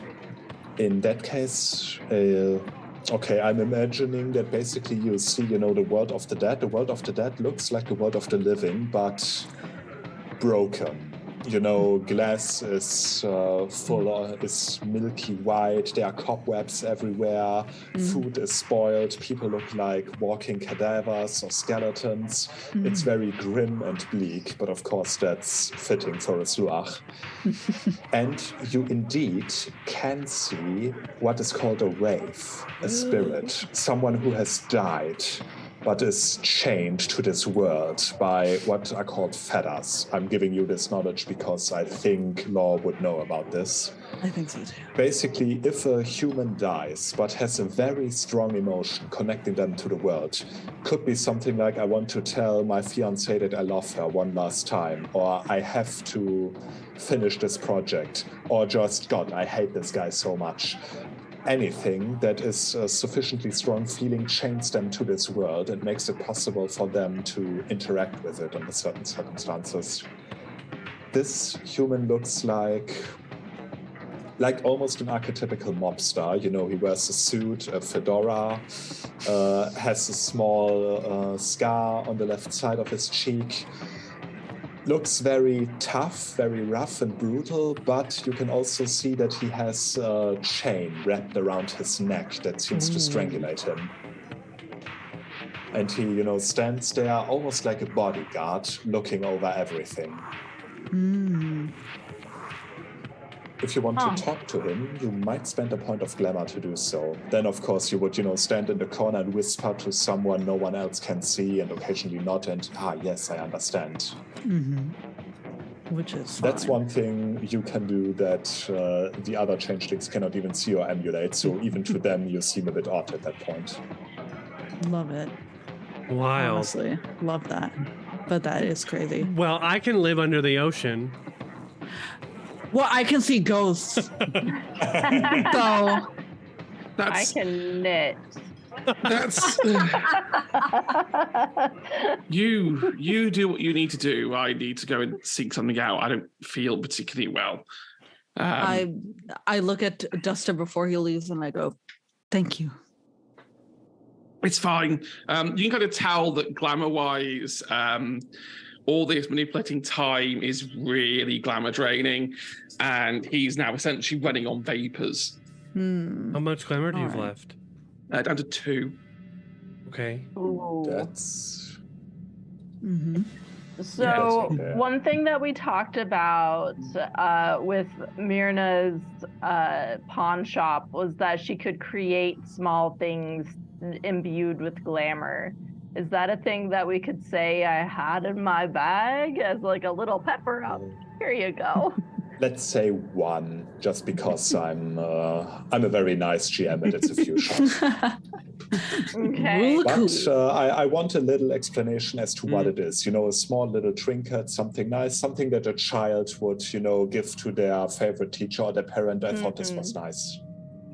So the thing that Myrna pulls out of her bag is a little music box. And it's one that was given over to the shop quite a while ago, and its owner never came to collect it. And so she twirls it around, like twists the knob to make it play, and lifts open the lid of the box, and just a little melodic tune starts to play, and gives you 1 glamour back. Right. With that, of course, the glamour also fades from the music box, and it has to be recharged. Yes, but now it's a pretty music box. I hate true. it, but thank you. You're very welcome. I'm sure that song was very inspiring. It probably was to the right people. You just don't know it yet. So- You're the right people. Because my girlfriend told me to. Posture check. Ah. Posture check. Mm-hmm. Blah. Shoulders I always back, combine chest stretching out, with posture neck up. check. But then I'm out of frame. So Yeah, back to sleuthing, back into frame. Yes. There we go. Hunchback back into frame. Uh-huh. I just Yeah, pretend I'm that's on Germany's Next Top Model. So, Law, there's a mafioso with a chain wrapped around There his sure neck, is. There standing sure in the is. corner. There sure is. I will so everyone else in like the living world looks like corpses now, right? Like Exactly. I think since you can still see the living world, it's sort of overlaid, but you know what these people would look like 10 years from now if they just were struck dead right at the moment. Ooh. So, their clothes are tattered, some, already have the skin slowly falling off. It's not a pretty sight. Yeah. So she's kind of looking around with raised brow, like she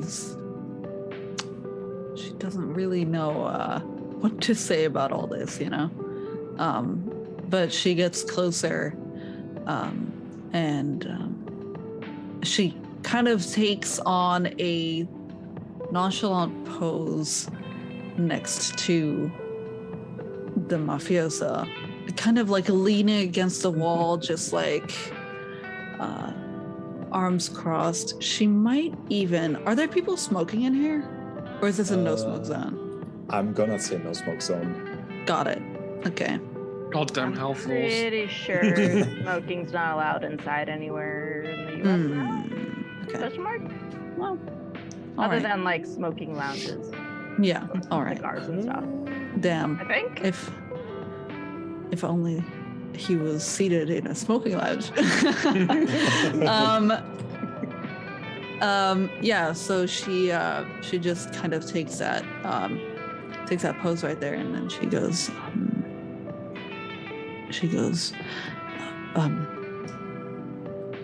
Good evening. He blinks and then looks at you. Obviously, he's very, very confused about this. What? You can see me? Yes. I was surprised as well. Now that's a new one. So who are you?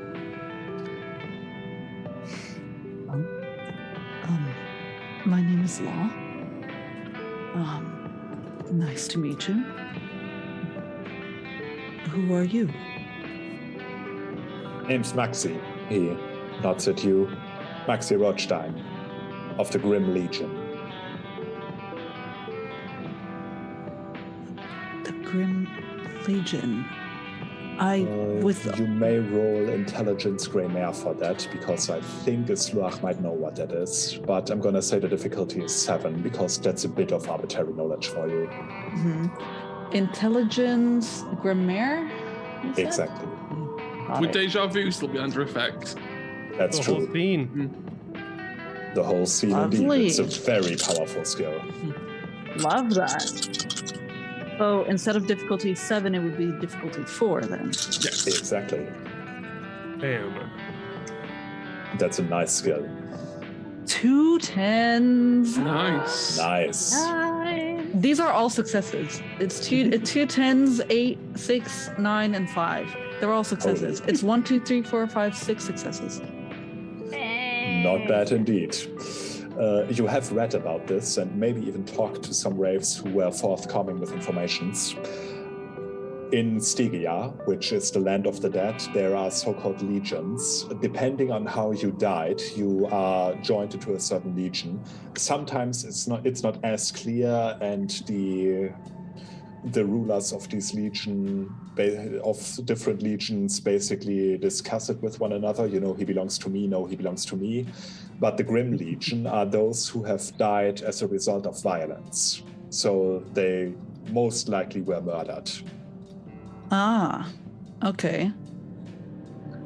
Does he have any marks on him as to how he was? Well, he has a chain around his neck.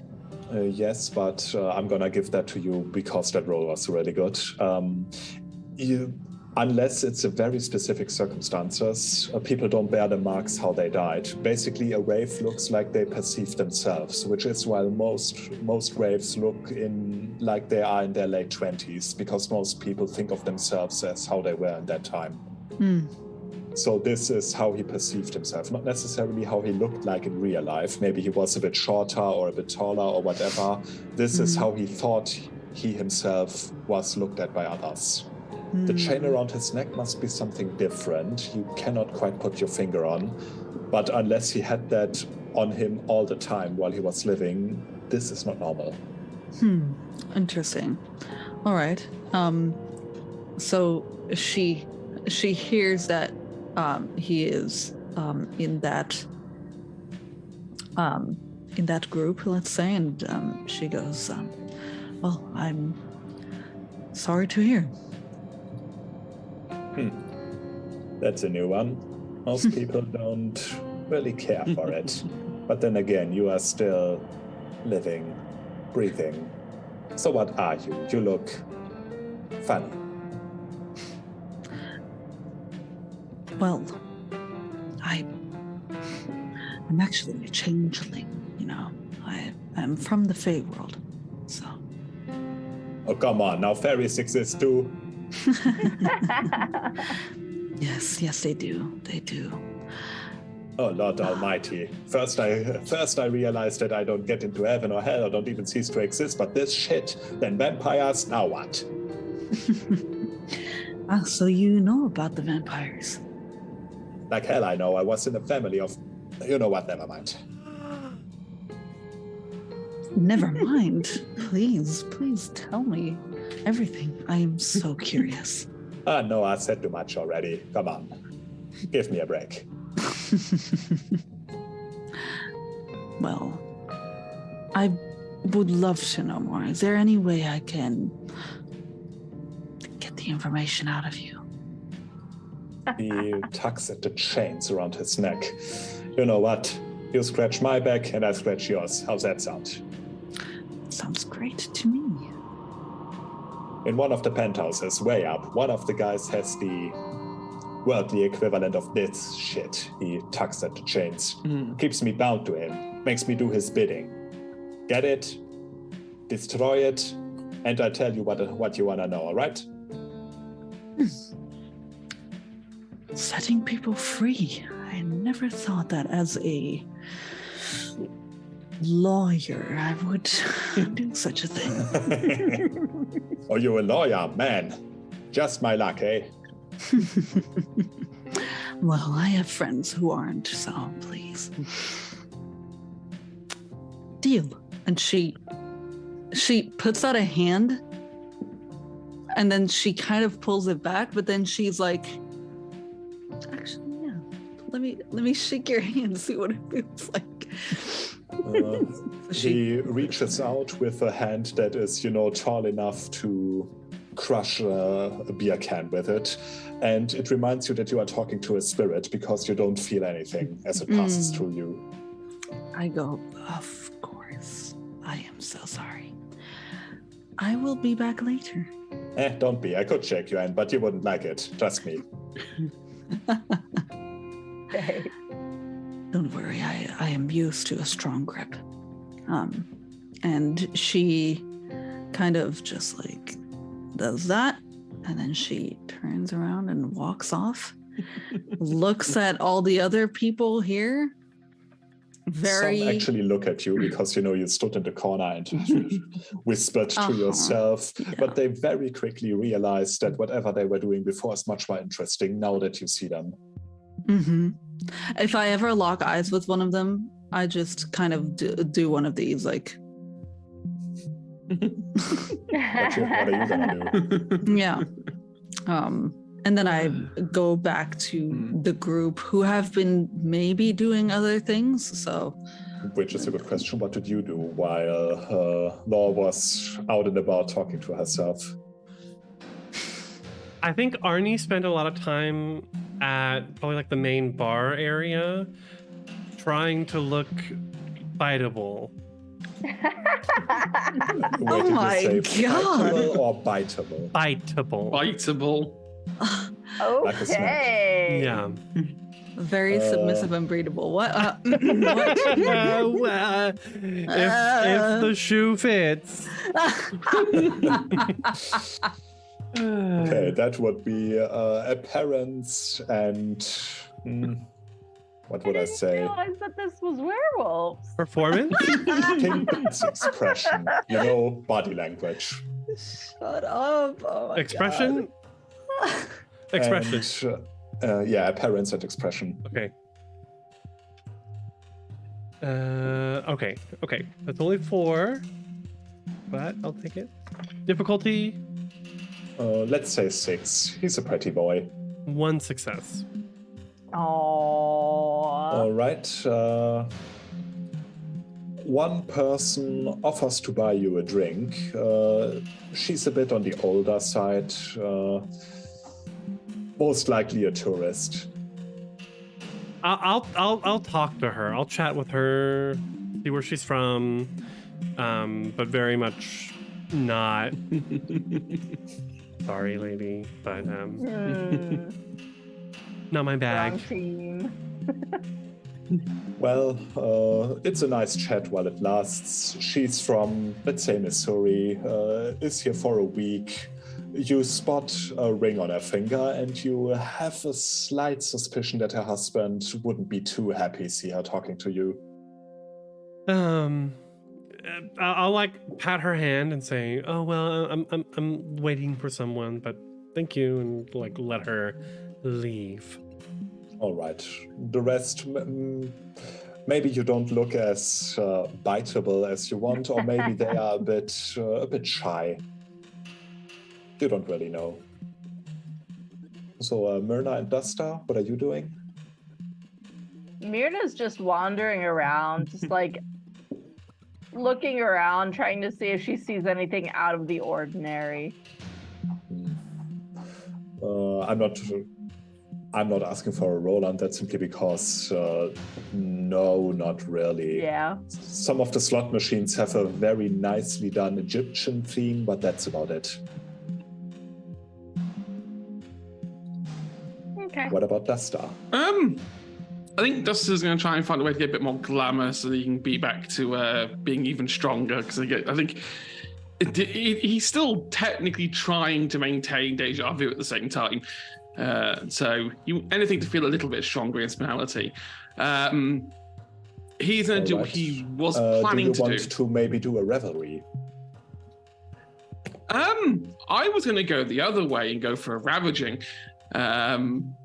All right. And ruin someone's day. Do what I should have done at the Blue Moon if I needed glamour.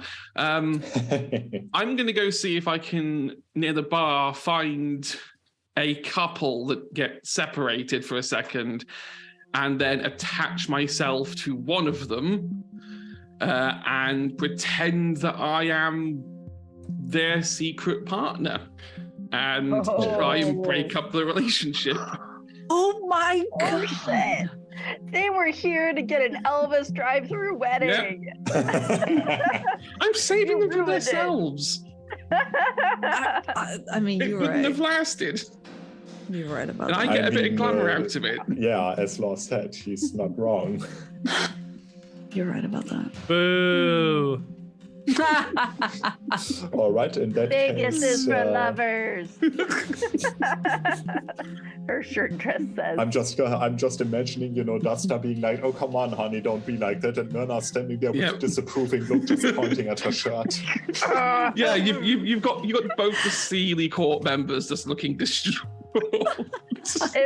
If anyone in the audience is an artist, please draw this. Yes, please. Just Myrna standing there like, And if Law sees this while she's talking to the ghost, she's Law kind of just like, in the corner. Oh, yes, really, that's very interesting to absolutely nobody. Yeah. True. And meanwhile, Arnie there looking forlongingly at the handsome barkeeper who doesn't even notice him. Uh-huh. I mean, actually, question: that old woman, is her husband actually here? I'm gonna say yes. In that case, I'm gonna look at the old woman. Screw it. oh my god. Oh, you're Just an as ass. just as Arnie lets him. Better lets be her down. careful, Duster. You're gonna get yourself some banality if you screw this up. That's true. It's Which brings fine. me to, roll me your banality, difficulty 6. Right, so I've got 3 banality. You wish. That's 3 successes. 6, Nice. 6, 6. Oh my god. Okay, so the husband actually... 777, just gonna point that out there. Oh, was But- it? Oh, that gets us 3 failures. I thought it was difficulty 6. Oh, God. Yeah, failed the then. husband actually catches you, and he and his wife get in a spat. So, it's loud talking, screaming, cursing. I knew Vegas was a bad idea.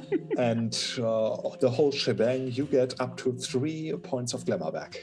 Whoa! As you breathe Yeah. in this distrust and these that I should have never married you. That's just a cherry on top of your glamour sundae. God. And Yeah. Duchess is there So like, you all look up to max glamour. Ooh, Yeah. I love the smell of ruined relationships. Oh my god. Oh. wow. Finally, glamour is higher than banality. Wow. You It's a feel nice sensation. whole again. Yes. I feel like Yes, I can with manipulate banality time. higher, slowly but surely you keep forgetting what you are. Now you are safe from that and it feels good. Also, you got Very to good. Yes. ruin a relationship while doing it, so win-win. Yes, destroy love is amazing. Don't quote that out of context. Vegas is for haters. That's your shirt. Yeah. Oh my god. Vegas is for breakups. Yeah. This is for divorce. Yep. To be fair, for just as many relationships that might come out of Vegas, I'm sure there are just as many endings of relationships. Absolutely. As we have seen tonight. Yeah. Good balance, love Yeah. it. You win some, you lose some. There you go. So once I'm done talking with my little friend, I would love to gather somewhere and Law goes to stand somewhere and then tries to get eye contact with every single one of you and going like motioning over. And once everyone has gathered, she goes, well, that one in the corner. She points and then she realizes that you can't see. What corner? I mean, And she goes, okay, so there is a ghost in the corner. They have a chain wrapped around the neck. They say that they know all about these vampires, all that stuff. And that the only thing that we will have to do to get information about the vampires, because that is our part of the contract, is to go to the penthouse and eliminate whoever holds the chain. okay. I'm sorry, we have to kill the person holding the chain? Not necessarily kill, eliminate. You just Okay, that's need to much better. destroy the chain, but that would be the easiest, yes. I'm hearing kill. That's what I'm hearing right now. Don't hear I'm any- hearing don't before that word. Can vampires even be killed? Creatively, I imagine they can. Not in the most traditional ways, let's say that. We couldn't throw them down the stairs or down the roof. That would not be enough. We could give them a suntan. We sure could. I mean, if we just need to destroy the chain, I feel like there's no need to kill a person for that. Whether they're a vampire or not, they're still people. Vampires are Right. people too. Yes, they are. Although she gives you a very pointed look. Although conveniently she has wooden knitting needles with her. I was just Yes. thinking about this. It's literally, I knit with bamboo needles. So, penthouse, you said. Anyway. Yes. Penthouse indeed. Well, I let's don't go know find an what it's elevator. like in the real Luxor, but I'm gonna say there's a very luxurious penthouse, right near the top. I'm imagining that's what it is like. I also imagine security is pretty tight as you go up and up and up and up. Probably. You have a point. Let's just hope they use key codes. I like key codes. But then still, we do not know a key It's code fine. to anything. We'll simply It's speak with own- them. They can remove the chain, maybe, if we plead on their behalf of their spectral friend. You're a lot more optimistic than I am about this. I don't know. Mm. Onwards. Or upwards. I'm not quite sure which. Would Most apply. likely upwards. Upwards, yes, upwards. Although looking up and pointing up and saying upwards looks a bit.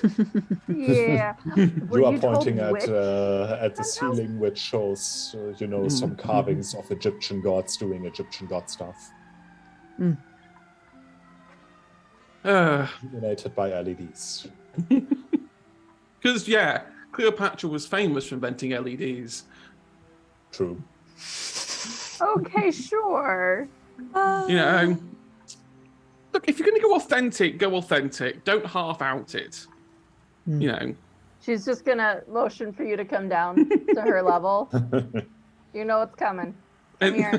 Come here. Hey, if I don't come down to your level, you can't do it. Get down here. Fine. So Pats you kneels on down. the head.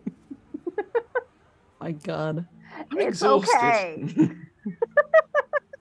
okay. Come on, let's find a way up. Deja vu headaches. They're the worst. Right. I'm also going to say this is a new scene. So for Law, this odd feeling of I've seen this before, I've done this before sort of fades. I imagine it feels like how when an elevator stops. Like Maybe a that, little like bit, yeah. that, like tiny bit of vertigo, that's what you feel, I think. Yep, a day in the life, Duster. A constant elevator vertigo. Oh god. God, I would die. Same. And then I suggest that we start looking for an elevator.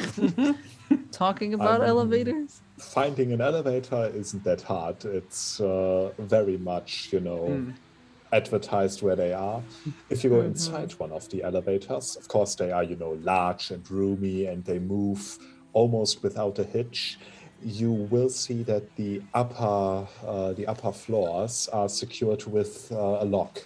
So you can press the button, but nothing happens. You have to put in the key and turn it first. Of course, the upper floors are also, it's written what they are. And one of the most upper floors is Penthouse Suite. Yes. Sweet? Sweet. I think. Sweet. Yeah. Sweet. Yeah, pronunciation. Okay. is Okay. It's okay. It's okay. It's fine. It's fine.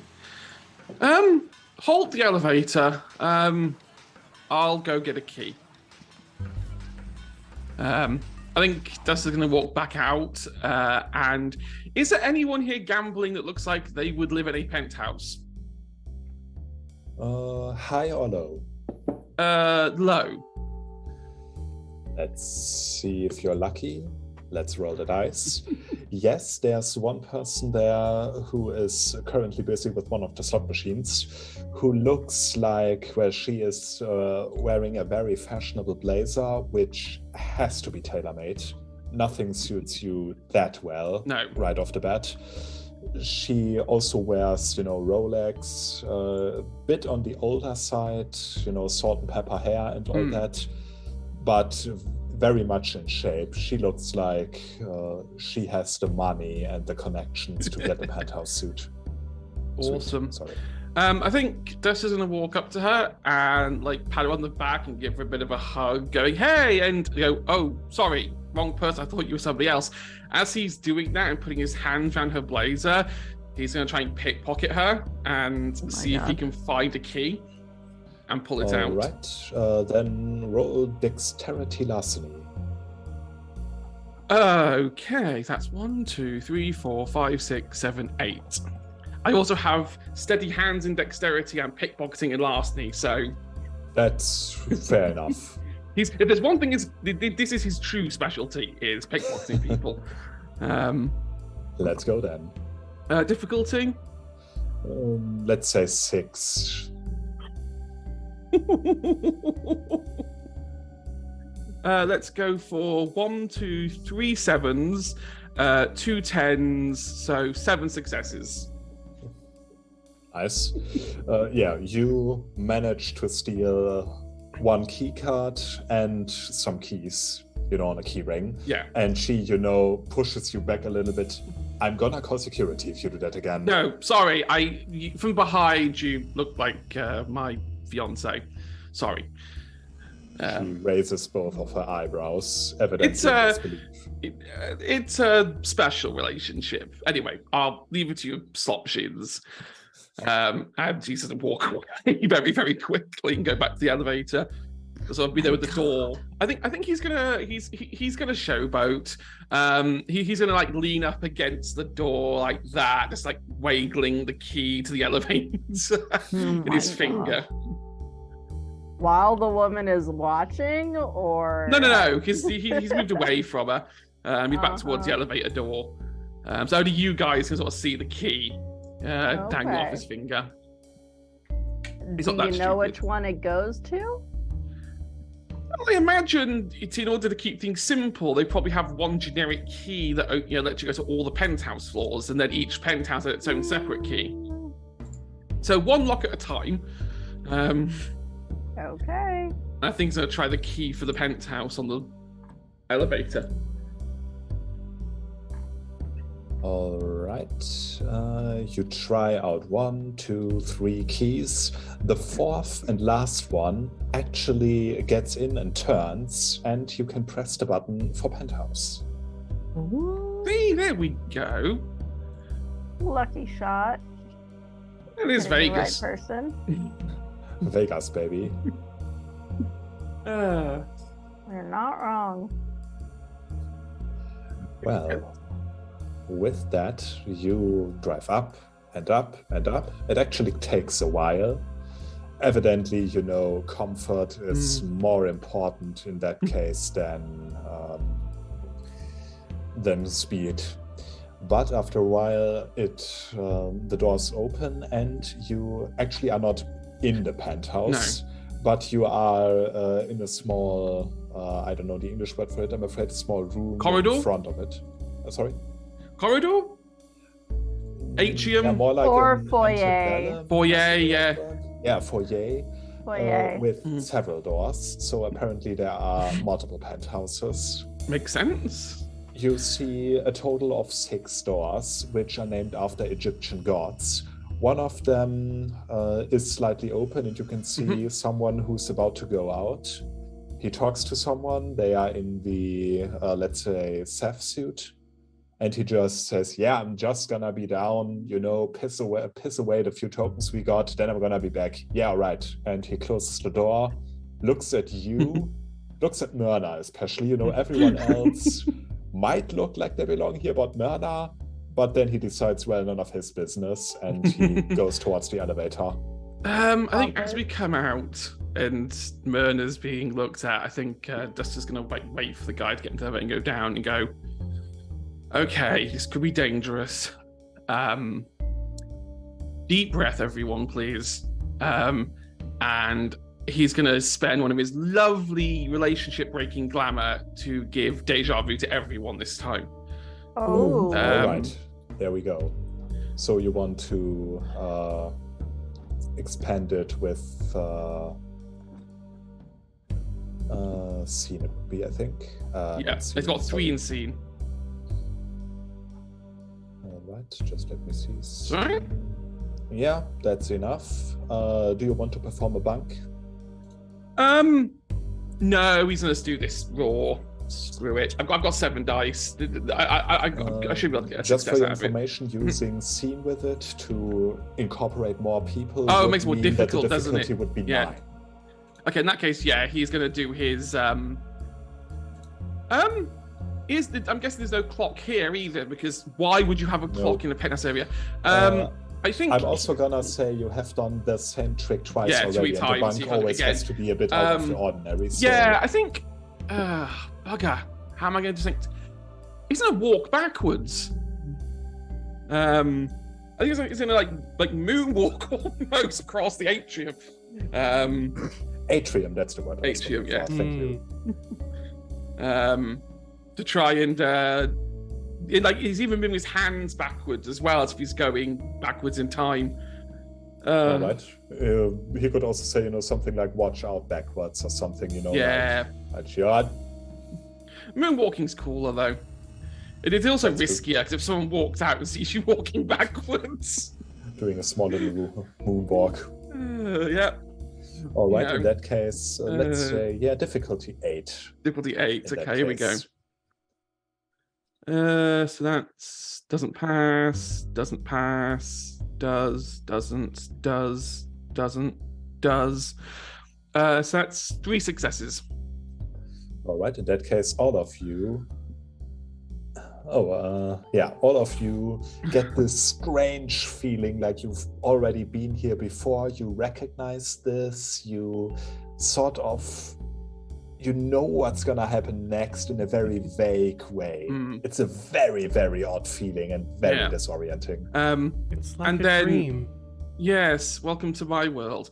Law, you said they wore a chain around their neck, correct? Yes. Okay, let's see what room they're in. I think you'd like them backwards glance and see if you can see this person in which room they go into. No messing about now. Just as serious. All right. My God.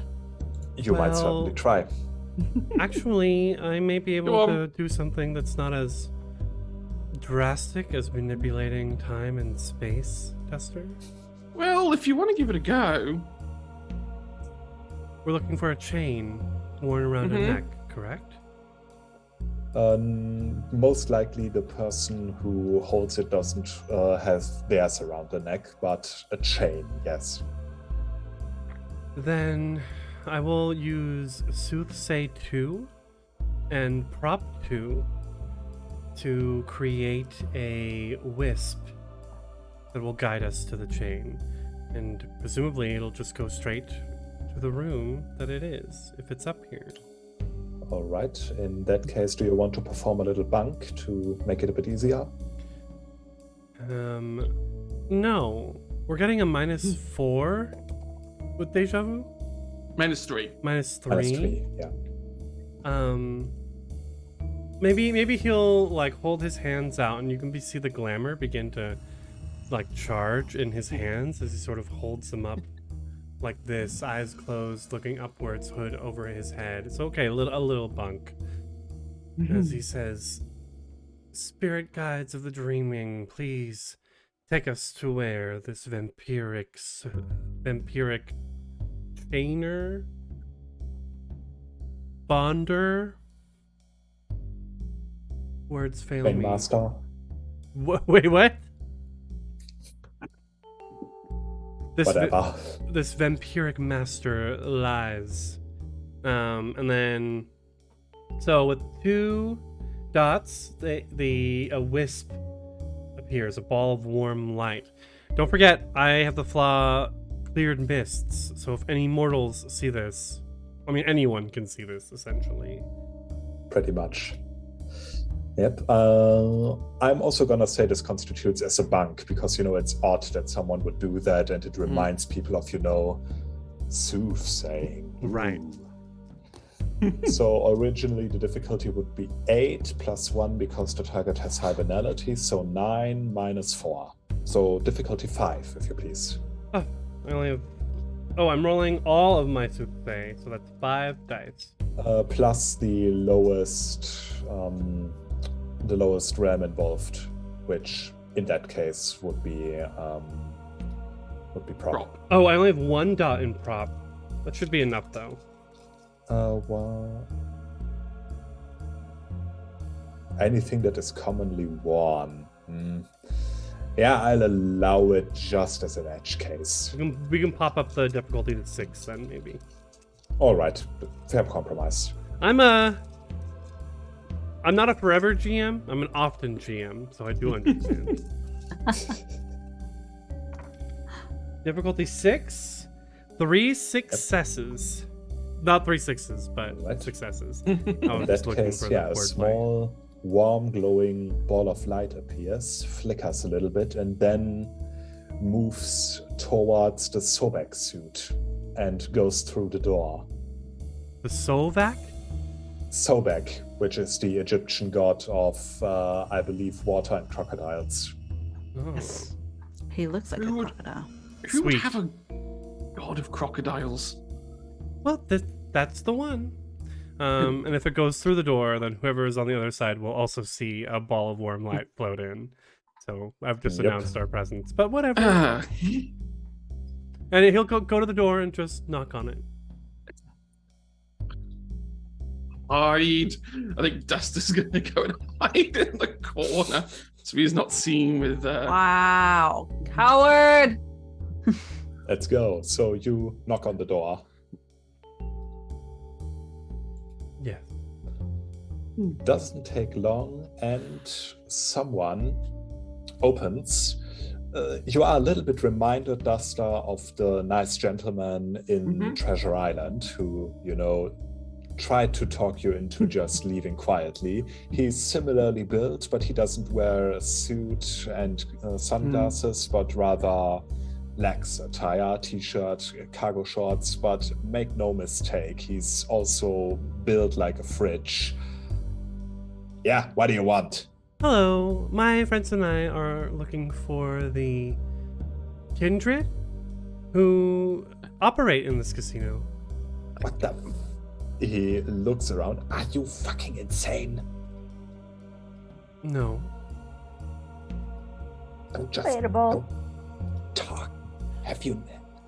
What the fuck? Are you an anarch or something? Did you never hear of the masquerade, you idiot? Well, I thought that word was code.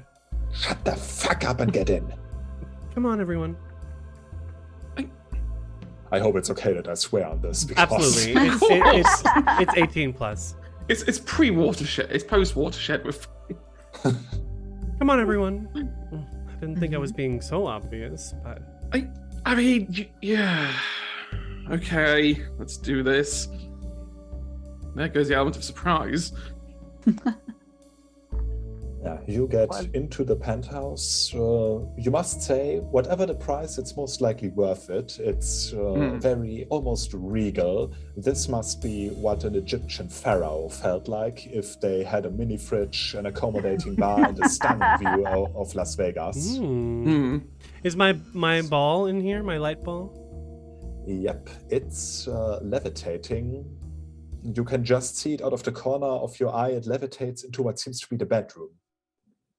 The master bedroom, I should say. Of course, it has multiple bedrooms. I turn to the man. Is there anyone else here?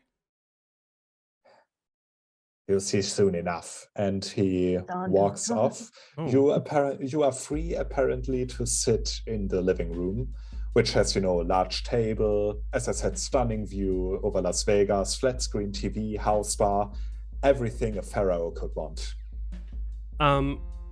I'll look at everyone else and just point at the master bedroom and say, "Mouth, it's in there."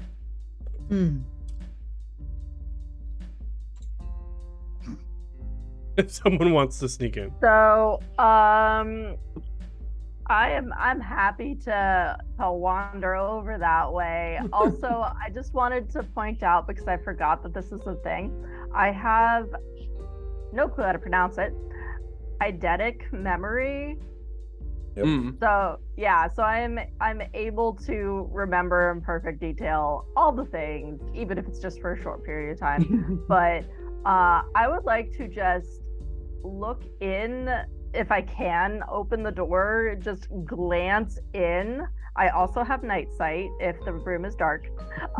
Just glance in, take in the entire master bedroom, and close it again. And see where the ball goes. And see where the ball goes. All right. I'd say since you probably don't want to be caught doing this. Nope. Nope. Does this system have stealth? I always forget. Yes, it does. Yes, it's a stealth Dexterity skill, yeah. stealth, please. That's 3 and 3. Cool. I get to roll 6. Difficult. Duster 6. is doing a very good job staying away from any windows. Sorry, you said difficulty 6? Yep, difficulty 6, Mhm. but since it's Okay. reduced, it's only difficulty 3. Oh, yeah, that's true. So that helps. I rolled a 3. 1, 2, 3, 4. 5 successes. You can glance into it. You see the ball of light levitating towards the bed, which is large king-sized bed. There's also someone sitting on there. He wears a smart suit, clean shaven, very neatly parted hair. Also wears sort of largish glasses, and you also see the guy built like a fridge who's talking to him. But in these few seconds you can, of course, impress the whole bedroom with perfect clarity into your mind. But then you should probably go back because this person, the person with the suit, is standing up and heading towards the door. Yeah. Oh, yeah. I just literally glance in, immediately close the door, scurry over, and whisper describe as much as I can and say, I don't know, it seems like a kinky thing because the light went over the bed and the chain, it's where the chains are. So I don't know. Could be. And with that, the door opens, and the man I just described walks in. He has dark black hair, neatly combed, as I said, wears a suit, and carries himself with a very dignified, in a very dignified way. He's obviously used to being the big dog in the room. He looks over to you, nods at you, and you can feel that there's banality just emanating from him. It's, again, like you are being suffocated. Thankfully, there's still glamour from down below oozing up here, so it's not as bad, but still being with him for too long could be bad. Cool. I did want to point out, Yes? I think Grumps Law ignore some banality, or it's harder for them to gain banality. Do they? I have no idea. I remember the exact wording, but is it being in banal places doesn't affect Grumps much as it affects anybody else? That's true. Huh. Grumps are interesting. not as affected by banality, by banal places around them. I'm a childling. Okay. Mm-hmm. Okay, good to know. I've been standing. I haven't sat down yet, and I'll my hood's up because I brought that up. And I'll stand and I'll say, "Hello there. I am Arnie of the court of Las Vegas. Is that how I would refer to the Duchy's court? Is it a court or the Duchy of Las Vegas? It's the Duchy of Good Fortune, fittingly enough. I am. So I would give my full greeting here, just because I'm trying to impress. So I'd say, "Hello, I'm Arnie, a knight of House Alienet in the Duchy of Good Fortune here in Las Vegas. A pleasure to make your acquaintance." I see. He looks around, fixates every one of you with his glance for a short minute. I am, you may call me Mr. Rothstein, the capo of Clan Giovanni within Las Vegas. I Capo? assume that you are new here? Oh no, we live here. You We're do? not we're not vampires. We've only recently learned of your Existence? Yes, unfortunately.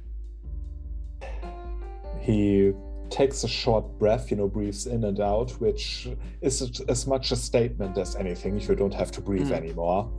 Mm-hmm. In that case, let me offer you some advice. We try to uphold something that we call the masquerade. Mortals needn't know of our existence. So please, do not ask within earshot of other people if we are kindred or vampires or anything like that. Because you are putting us in very real danger, and you are guests here, and you will behave accordingly. Did I make myself clear? Okay, Edward Cullen, we can do that. Did you say that? Yes. Clearly, I seem to be traveling with people who have a death wish. If you disrespect me within my own home one more time, you will regret it. Did I make myself understood? That's fine. I wasn't disrespecting you. Funny. It seems to me like you were. So this, he nods over at the master bedroom, thing in there is your work, I presume. Yes, we were looking for you, and it led me here. Interesting. Very interesting indeed. And pray tell, what can I do to what I must assume are knaves of, what did you call it, the Duchess of Good Fortune? I think I stand up very quickly and I just go, please excuse my companions, sir. We are looking for someone who is holding the chain to the spirit downstairs, the wraith, as it were. He raises an eyebrow. Very evidently you caught him off guard with that. I go, I see I've caught you off guard. Why, may I ask? Because that person, well, you found him. That would be me. Huh. I would like to ask you why you keep this wraith in your clutches. As I'm sure you are aware, building a casino is fraught with risk. My family has taken it upon themselves to profit of the things happening here, and we have to make sure it stays that way. Maxi down there is to ensure that people who, shall we call it, profit of mistakes employees tend to make, don't live to see it. Fair play is very much encouraged, don't you think? Fraud prevention, basically. Exactly, if you want to call it that. We are running a business here. Yes, of course. And a very good one at that. Absolutely. I'm curious as to what we could do to relieve this wraith of its well-done services. Okay, I just rolled something. He again takes a deep breath, and you can see he places his fingers on the table, and you can see cracks forming in the massive wood. You come to me, in my house. You insult me. You insult my family. You show clear disrespect to our traditions. And now you have the gall to ask me to remove what is essentially one of my most trusted servants from my services. For what exactly?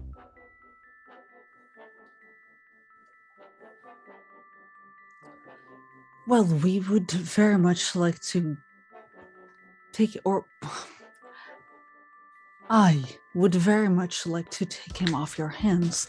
I would not want to involve my companions in this. They have done nothing wrong. I am at fault here.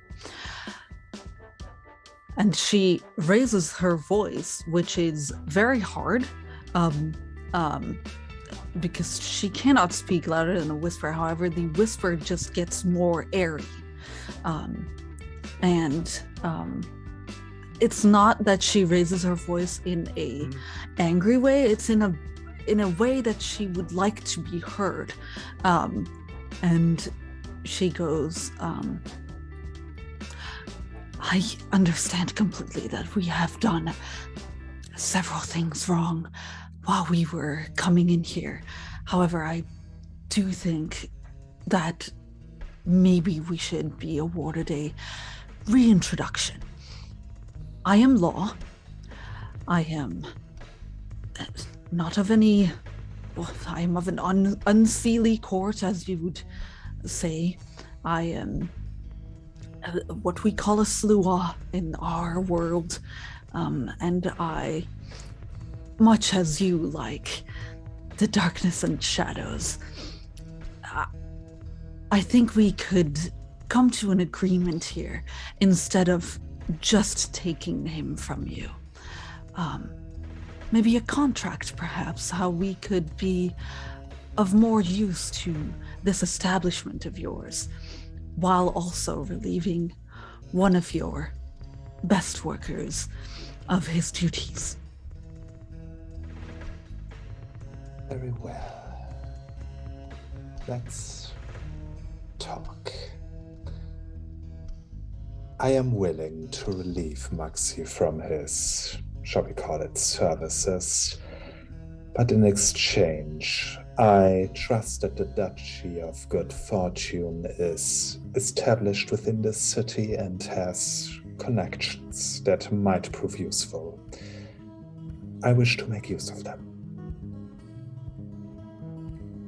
Not right now, not in any specific way. Let's just call it the opportunity for further cooperation. My house Yes. collects many secrets. If you would wish to have access to them one night. In that case, he looks at Law. He doesn't even, glance at the others. He seems to respect Law at least enough to see her as the foremost person to talk to. Let's talk contract. And with that, I'm gonna ask you for a roll in intelligence and law. He will do the same. Difficulty 6, so 3 because you've already heard this whole thing before. There we go. This is why I stepped in. And well, of course it's 3 because, deja vu. Pretty powerful shit. Oh, it's somewhere down there. I don't know where. Runaway die. There we go. Okay. So that is 1. What's the difficulty you said? 3 for you in total. Oh, 3. That is 1, 2, 3, 4, 5 successes. All right, I have to recount. Go get it. Okay, if one thing you have to admit is that he is really, really good. He Yes, is a of course. master at, just phrasing things in a way that sound agreeable, but if you think them through logically, he can, and most likely will, basically break what the contract is intended to do without really, breaking the contract. He is very good at formulating things that he has loopholes and small things that aren't quite up to code. So it's very, very hard to agree on anything with him. It's gonna take a good while for you to basically get to somewhere you both agree on. Yeah, But of you course. have a feeling that you've managed to patch up all the loopholes he tried to get in. Awesome. Okay. Yeah. Still, if Law likes this, it was like a very invigorating game of chess against a worthy opponent. There you go. She loves that kind of stuff. And so she's really appreciative of his way of like talking through things because she also does that as a fucking lawyer. Or well, a contract maker, let's say that. Let's just say most normal lawyers would probably go insane and jump out of the window after 30 minutes talking to him. Yeah, but this lawyer is kind of insane. So, Yeah, and for the rest also, of us, she we're has like, seen God, all of this please. before. yeah, for the rest of you, it's like, Jesus, get it over with. Just fuck already. I mean, yes, I out of character wouldn't have, of course, I wouldn't have expected anything different from a Clan Giovanni. That's true. You know. Especially if he's the capo of the city. There you because go. That really only goes to the best. Yes. Okay, so I guess we've talked and made a contract eventually of he gets like access to the court and negotiation things and all that stuff. Exactly. And we relieve Maxi of his services and make sure that the court is available for these negotiations. Exactly. Awesome. With that out of the way, he will sign. I will, and- of course, I've of course cast contract, I think, or All right. used contract to make this contract so that whenever it gets broken, I know. Then cast. Yes. Do I have to roll that for that, right? Exactly. So I have to roll contract and A realm. a Prop? realm. Exactly. Prop? My highest one is Fae. But I can do You prop. could, as last time, basically use yourself as the anchor of the Yeah. contract. Yes. I think that Or you could use any other Fae as the anchor for the contract. Use That's me. true. I mean, Duster would happily be the anchor for this one, considering that you'd be the anchor for one already. Yeah. Plus, he'll offer the end of time as well. Technically, owning a freeholding kind of gives him a little bit more. Well, he can't speak for the duchy, he can speak for the freehold. That's true. It's his after all. Okay, yeah, I'll do that then. So Fae, so 6. Oh, Alright. sorry. Good contract. You've got this. What's the difficulty on that? Is there a difficulty on that? Difficulty would be 7. So 4. 4, yeah. Exactly. 5 successes once again. Not bad. Dang. In that case, the contract is sanctified, and Mr. Wolfstein seems to be appreciative, nods. Excuse me for one moment. He leaves for the master bedroom again and then comes back with the chain. It looks like pretty much an ordinary chain, forged from very strong metal, it seems. Once this chain is destroyed, Maxi will be free. And he takes the chain and just rips it apart like it's made from aluminium. And drops the chainlings on the floor. There you go. I trust you will keep up your part of the bargain. She looks so surprised and she goes, absolutely. He takes up one of the chainlings, holds it between his fingers. Because if you don't, and he pushes it together until it's just a flat piece of metal and drops that on the table. Keep that as a reminder. She Mirna picks scoops it up. Oh, okay, yes. fine. No. You can scoop it up absolutely because then that gives Law an opportunity to take up the papers, and she does like a little organizing tap, on the table, and she goes, "Well, I hope you keep your end of the bargain as well, because if you don't, I will know." And she puts it in her breast pocket. straightens herself out, and then she goes, "Good day, sir. He gives you. It was sorry. nice doing business." He gives you a very thin smile. Don't worry. I never break my word. He nods. A pleasant evening to all of you. Have a good night. Yes, have a good night. Let's please get out of here. This banality is killing me. Myrna leaves behind a little, just a tiny little knit penguin, just on the table, where she picked up the crushed chain and just scurries away. Love Yep, that. Giovanni have strength, and it's fucking creepy. It's very creepy. Once they're outside, I'd like to think that Law just goes, "What a lovely guy." You know, you can go back there if you want to. No, I'm all good. I thought he was Okay. unnecessarily rude. I think he needed more sparkles.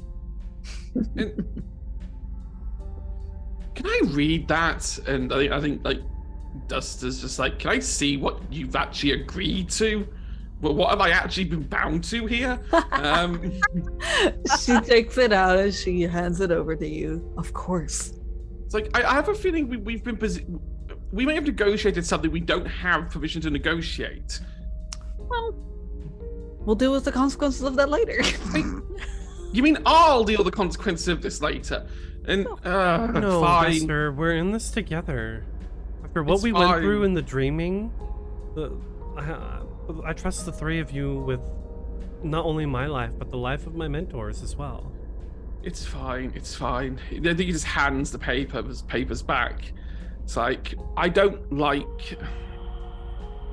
This is not. Do not take this as being soppy or me saying I like any of you, but I'd rather it be that if we had to deal with high banality kindred, it was me that dealt with it. So that at least only one of us is taking banality. But you're the most allergic to it. I also am the only one who has a freehold and I can manipulate time. I'm sure I can get my way out of any situation. Just take the compliment. Oh, that was a compliment. Why didn't you say so? Wow. I'm just happy to be out of that banality. I'm gonna give Duster a hug. Aw. That was Myrna not. joins in the hug. That was not an invitation for physical contact. Because I Law feel like definitely will Arnie's still taller sad. and Yeah. Myrna's shorter, so from both ends it just looks really And- funny. It will Law just looks at that hilarious. disgusted. Oh, And- she looks disgusted. I'm equally disgusted. I'm caught in the middle. Do we I take? forget how tall is Duster? Duster is about 5'7". Okay, so Myrna's got her head like at your waist basically, and she's just like arms around your waist. Wow. Yeah, I'm at like I- 6'3", so he's just taking your head and like putting it in his pecs. I love how we all forget that, this lovely hug and whatnot, but we forget that I just ruined a relationship downstairs. No, That's your This is true, punishment. and I'm not cool with that. And that's why you're getting this hug, because you need It's it. not- You need more love in your life. Okay, fine, whatever. Do we Oh do my we God. take any temporary banality for being in there?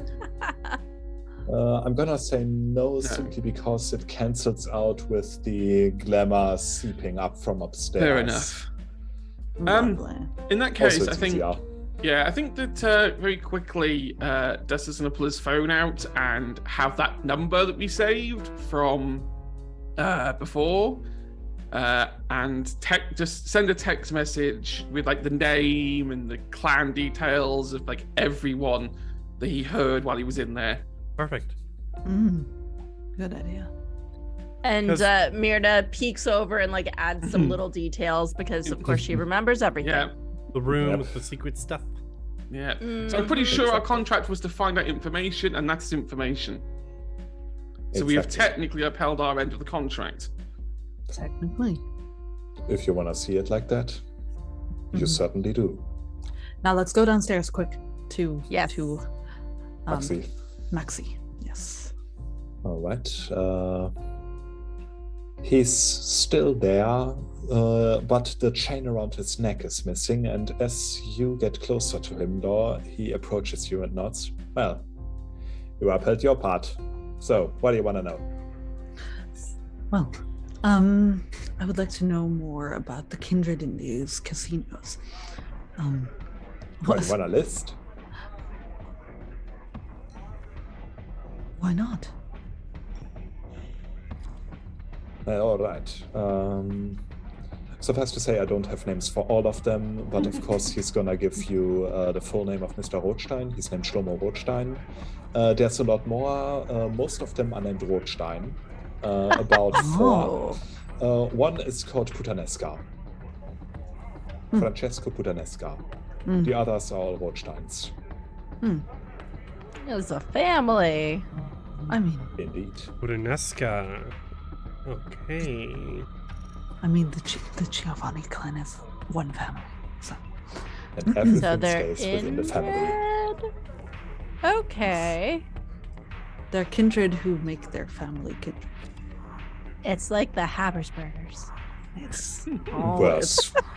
it's an Ouroboros of kindred. Let's say that. Meta-wise, Goodness. they're like one of the most fucked up clans out there. Yeah, it's crazy. Okay. It's Indeed. crazy. I know nothing. Like No, it's fine. Don't worry. to list off a few things. Like, no, I can't even. They're fucked up. They're fucked up. Oh my god. I'm just gonna say this. There's a flaw you can take if you play a Giovanni, that your parents were so related that you have very much inbred cause deformities. So you have the butt chin. I would say more than Worse. that. Way worse. It's Oh, not like you know jeez. brother and sister. It's more like your grandfather is also your uncle and maybe your brother. It's very, very weird. It's God. insane. And like Yeah. some of their Oh. necromancy devolves into necrophilia with their relatives' bodies. But it Oh. doesn't devolve into that. It's very much part of the equation. It It's starts necessary there. to work. Yeah. It's insane. I'm gonna write something in the group chat, which I'm gonna spoiler because it's This very, is my face very. right now. There's a reason Yeah. why Giovanni has been reabsorbed back into the Hecate clan in 5th edition, Yes. Okay. so that they can lessen that edgy bullshit. Even though Gotcha. it is kind of cool. I mean, but hey, I'm just saying. I'm just playing the devil's advocate. I'm on this one. much happier that the clan Cappadocian Sure. is back, and you know, Sure. yeah. I'm gonna keep nodding and going, yes, yes.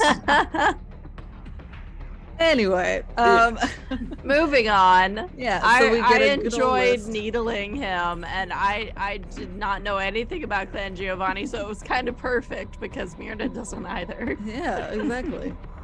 No, that's why.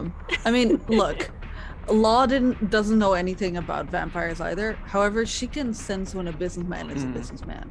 So, so she would have known about that in that case. So we get a list of those people, and that means that at least our contact knows that the Giovanni clan is at play, Mm-hmm. and that is probably why they're losing money. So I give that list to someone. Probably to That's- Duster, who can text it onward. I It's like, guess so. why are these words so European and why are they so hard to type? Uh-huh. Fine. Because bitey guys. There you go. Since they don't want us to use the other words. There we go. Okay, well then I look at Maxie and I go, well, do you have any other information about Kindred maybe stopping the flow of money?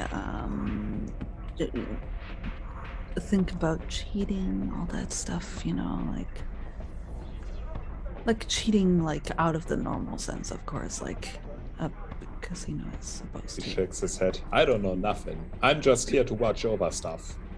All right. And with that, I'ma go. Okay. And yeah, pretty much he will just walk out. He doesn't disappear into thin air or something. He just walks out of the door. Wow. I kind of wave That's at him. disappointingly mundane. Yeah, kinda. Well, no one else sees this, of course. Yeah. I'm the only one that sees this. So I just turn around and I go, well, there he goes. Oh, he's gone now?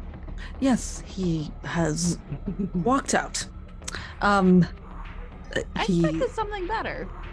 I expected a puff of smoke or anything, but you know, it's whatever.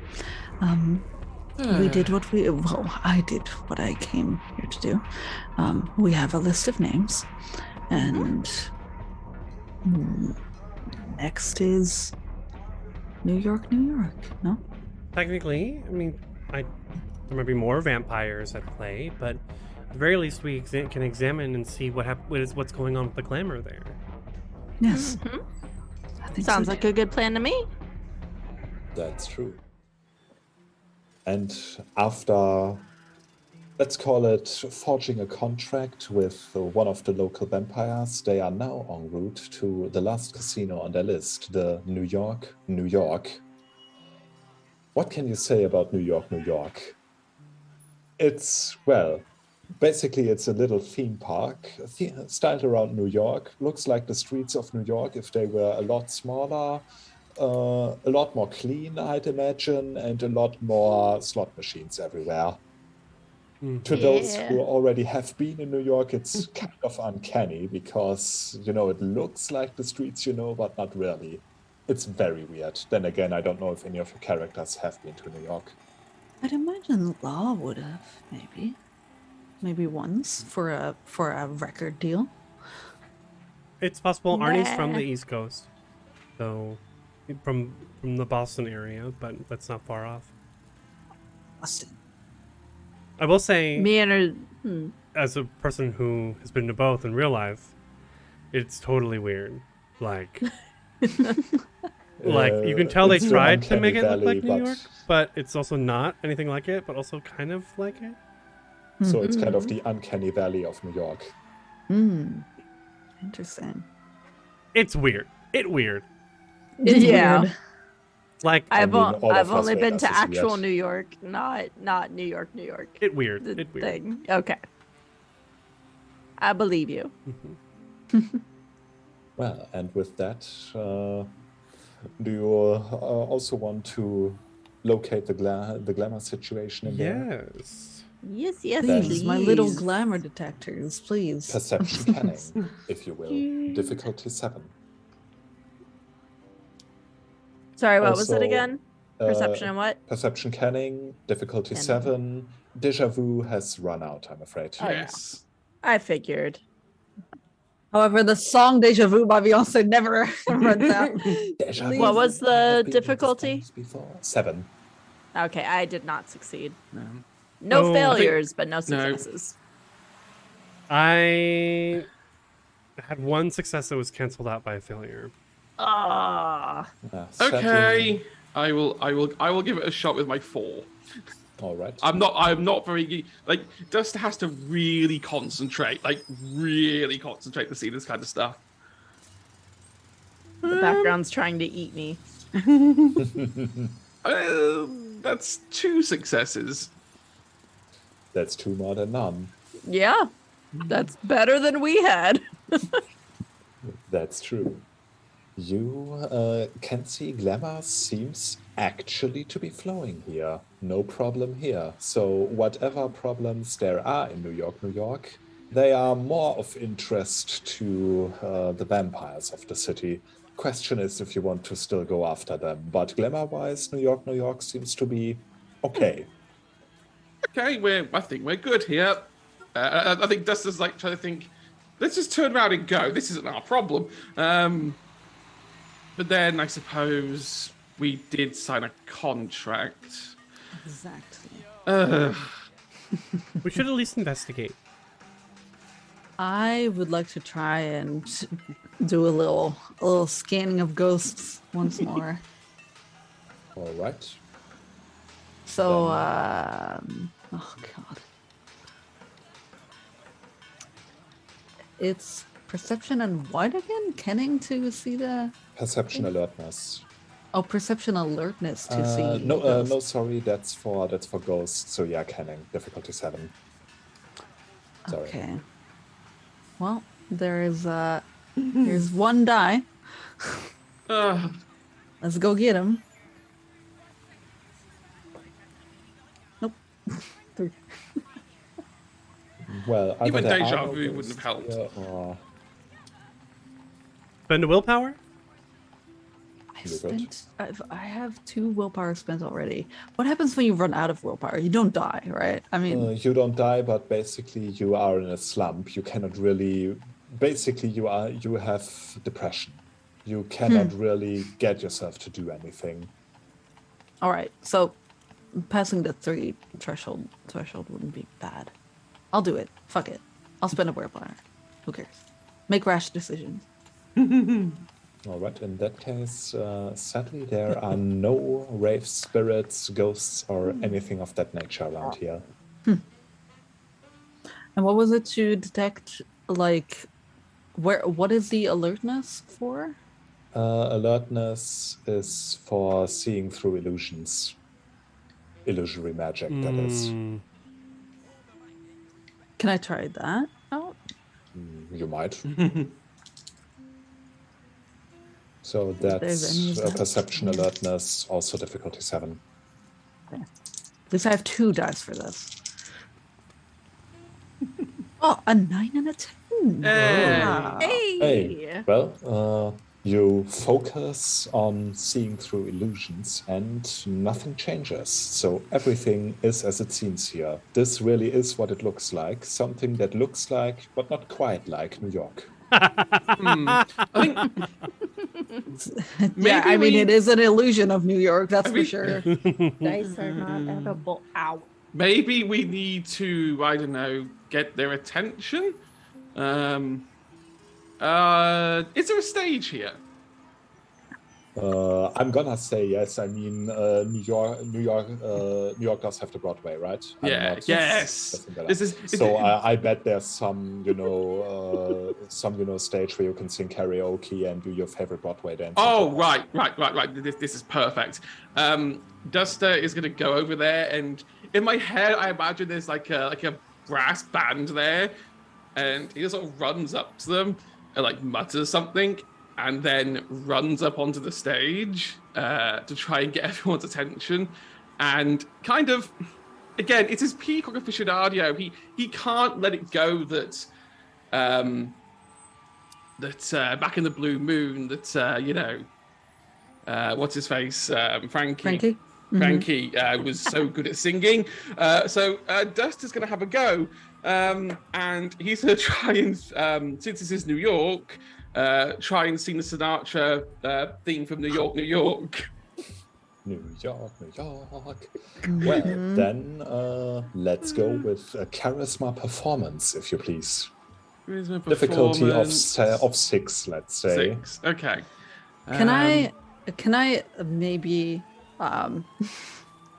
make something happen here? Maybe I was thinking that maybe like during your performance, you know that Law might not be very good at singing, so you like invite her up on stage to sing with you, to just show everyone that you really are the best at everything, not knowing that her charisma is very good and her performance is quite okay. But you can also roll if you want. I would love to. Then I please, think let's go. that her showing like this side of her would be very, very cute. Because So, of everyone course, you sees cannot her. sing very loud, but Yes, exactly. Yeah, it's a whisper singing. Mhm. Yeah. Yeah, but it still has melody, you know. Yeah. so basically you are a black metal singer. Mhm. That's so cute. I hope you get more successes than I do, because if I get more That would be successes, hilarious I'll if never, you got more. I'll never forgive myself. I mean, I did. So what's difficulty 6? Yep. That's 2 successes. Not bad. Get 3. Please don't. Difficulty 6? Yep. 2 successes as well. Hey. You are a bit of an awkward duo. People have seen better. But No, of still, course. people look at you. Some people, cheer you on. There's a little bit of applause at the end. They are not swung off their chairs or anything, but hey, it was nice while it lasted. Yeah, it's got people's attention, and see if something happens. It got the glamour out of them, that's for sure. Yes. True. So what do Arnie and Myrna want to do during that, as these two are getting up on the stage and trying to emulate Frankie? Wow. Myrna got attacked by dogs. No, I'm kidding. I mean, that's the authentic New York experience, is it not? Stray dogs. Sure. I've never been attacked by dogs in New York. I've seen random people peeing on the side of buildings, but no dogs getting. I think it was happens New York, where you are 10 times more likely to be. It's you are, I think, twice as likely to be bitten by a New Yorker as you are by a dog. I believe that. I could see it. Wait, consensually or non-consensually? Because It didn't there'd be a specify, difference. but I'm ¿Por qué no los dos? ¿Por qué no los dos? Facts.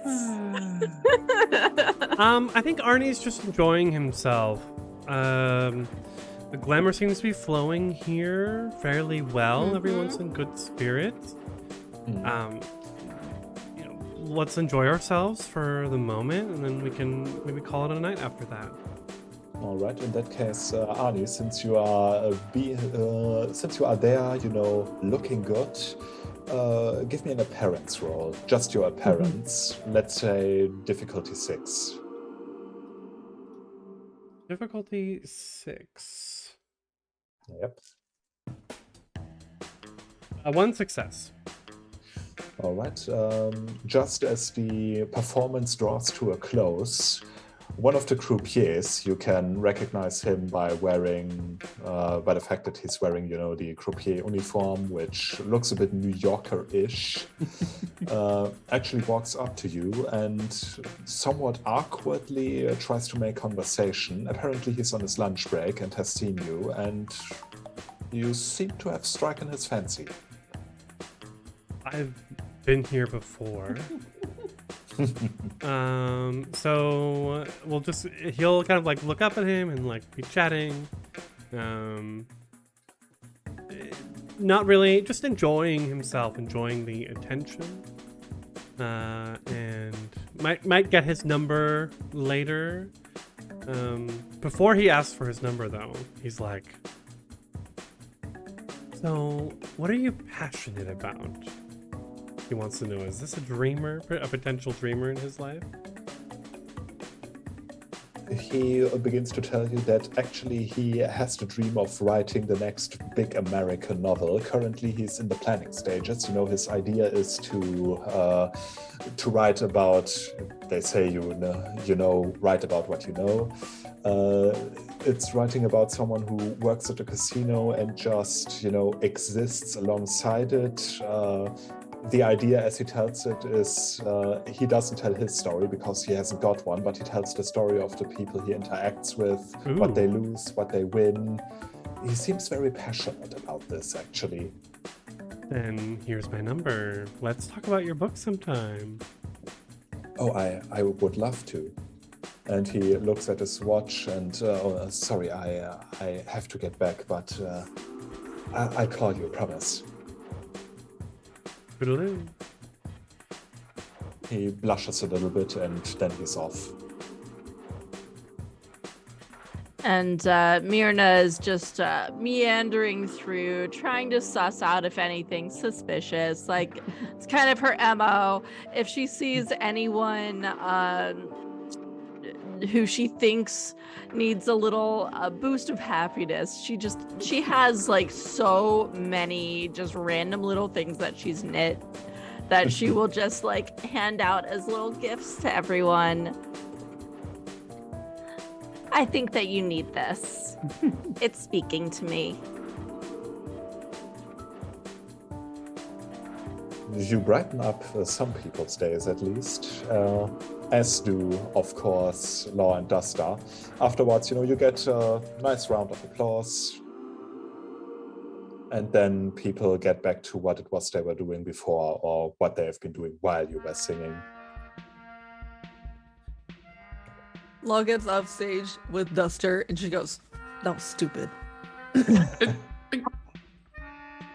definitely had the intended effect. How does Frankie do it? They all looked at him. They didn't look at me like that. He must be And a. actually sing. Maybe I'm wrong. Maybe I'm not that good. And he is breaking a law. A peacock is never supposed to admit that they're wrong. Ooh. That means banality. Dun dun dun. I think a lot tries to patch that up by saying everyone is as good as they claim themselves to be. No. Yeah, I think it's, yeah. He can't resist it. He set such high expectations for himself that even stumbling one lower counts as a failure. I guess so. And Frankie did set a very high bar. That's true. In that case, roll your current Glamour, difficulty 8. That's 4. Frankie also has, years and years of Oh yeah, years. experience and practice. No. I don't like this. I regret role playing. Never regret role Well, playing. before you say that, could Myrna have come up with like a beautiful golden knitted star to hand you? Be like, you're a star to me. But Yeah. and hands it to you. I mean, Even if it doesn't affect anything, like yeah, I thanks, but I wanted to be a star for everyone. So you know how I've been rolling like numbers of 3s, 6, 6, 6, 7, 7, 7. I rolled another set of 3s, but they're not the good 3s. It's 1, 1, 1. Aye. Ow. Okay, that's another Wow. bottoms up. Yeah. Okay, I'm gonna finish my beer. Cheers, y'all.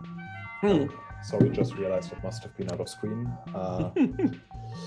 Well, that means 3 points of banality for you. Fun fact.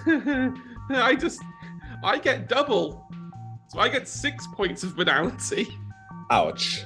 That takes me 3, 4, 5, 6. I am now at 9 banality. Is That's bad. And That's 4 really glamour. bad. is it Yeah. banality or is it willpower? Page 157 in the PDF. Just a second. 157. 157. Maybe I'm also messing things up. If a character violates their primary legacy's ban, they forfeit a point of willpower. I think all right. Then okay. I mixed that up. So you just lose a point of willpower. Sorry. Back down to 3. I don't play much Changeling, could you tell? because I was trying to figure out, I was like, wait, what do legacies do again? I was reading through it again. It seems like the best, but the main thing legacies do is give you opportunities to gain and lose willpower. Mm-hmm. Well, there goes at least he doesn't get amnesia anymore, because I think it was so far apart, I think he'd have become amnesiac. which would have been a very sad way to end. Well, in any case, you have this a you have this star. star, and it also has a pin in the back, so you can pin it to your jacket. I think normally he wouldn't, but given that he's feeling a bit glummer than normal, and at this point, damns couldn't be given, he pins it on. That was in character. Depression together. Do we? That's how you get through to him. Do we need to go back to? I suppose if we go, do we need to go back to Mr. Montrose now and talk to him? I think so. I've texted him the details. Actually, he got you his number specifically because he didn't want you to be uncomfortable because he could tell. So calling him suffices. Because he's so ugly. Wow. I won't say that on the phone. Thank you very much. I think in that case, then we should go somewhere quiet, not New York. I think so too. You know. Anyway, let's go outside. Yeah, or we could go to my house and talk there, where we know no one is watching, listening. Who lives closer to the strip? I think both me and Myrna live on the strip. Yeah, or at least just off, because Myrna has the pawn shop. Yes, exactly. Yeah. With her old man. I suppose yeah. we go to yours. Mm-hmm. Yeah, Law has her house in the shop, basically, so I Just guess we go upstairs. there. Yeah, I guess we go there. And put us on So she- speakerphone, please. And Yeah, she of leads me course. Yes, I think Duster puts his phone on, calls the number, puts it on speakers, puts it in the middle of the table, All right. and let it ring away. It doesn't take long, and someone picks up Montrose. Hello, hi. This is Duster from the Time Travelers. I texted some information to this number before regarding some names. Yes. This is just a status update to say that we've looked at the 3 casinos, and the information we've sent to you is what we've been able to gather. Treasure Island had a bit of a glamour siphoning problem, so we've dealt with that. So the clients will be much more eager to gamble.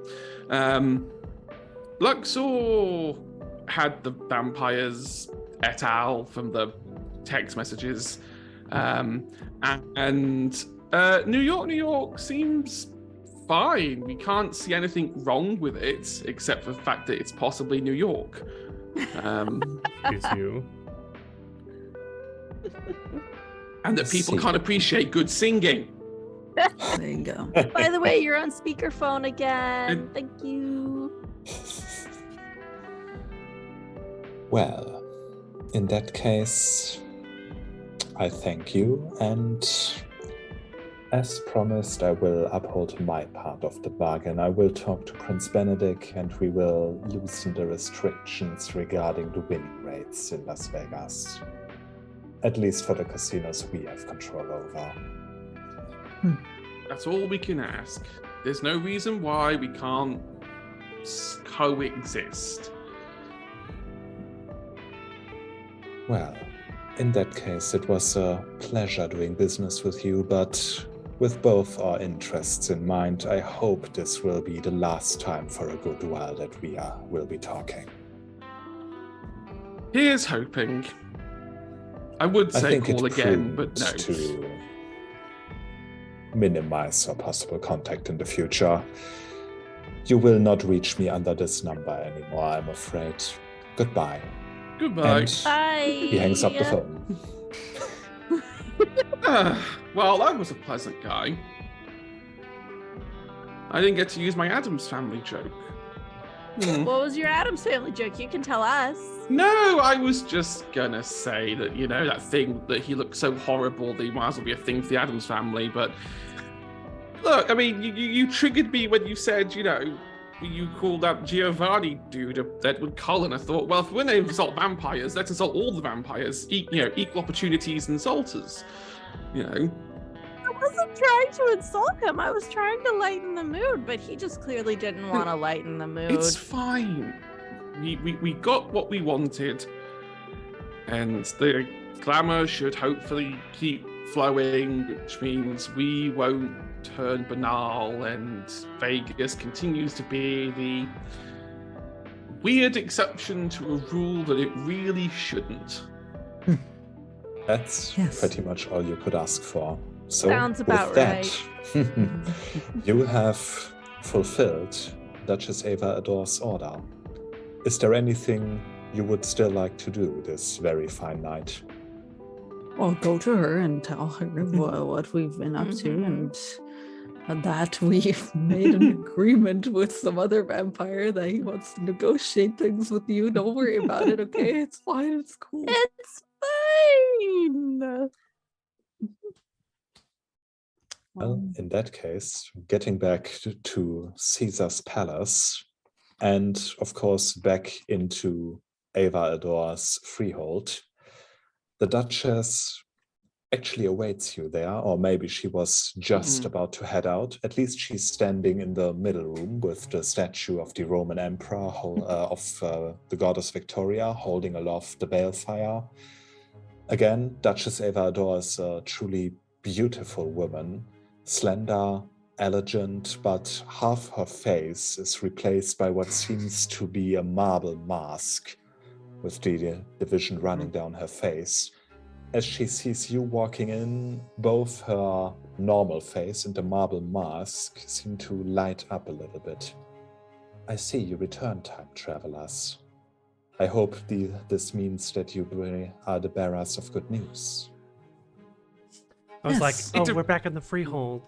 Oh yeah. You can see my jacket's turned into a full sealskin now. Selfie skin. It depends on your definition of good news, I guess. So, good news, I'll start, actually, no. Are you a good news or bad news person? Which do you prefer first?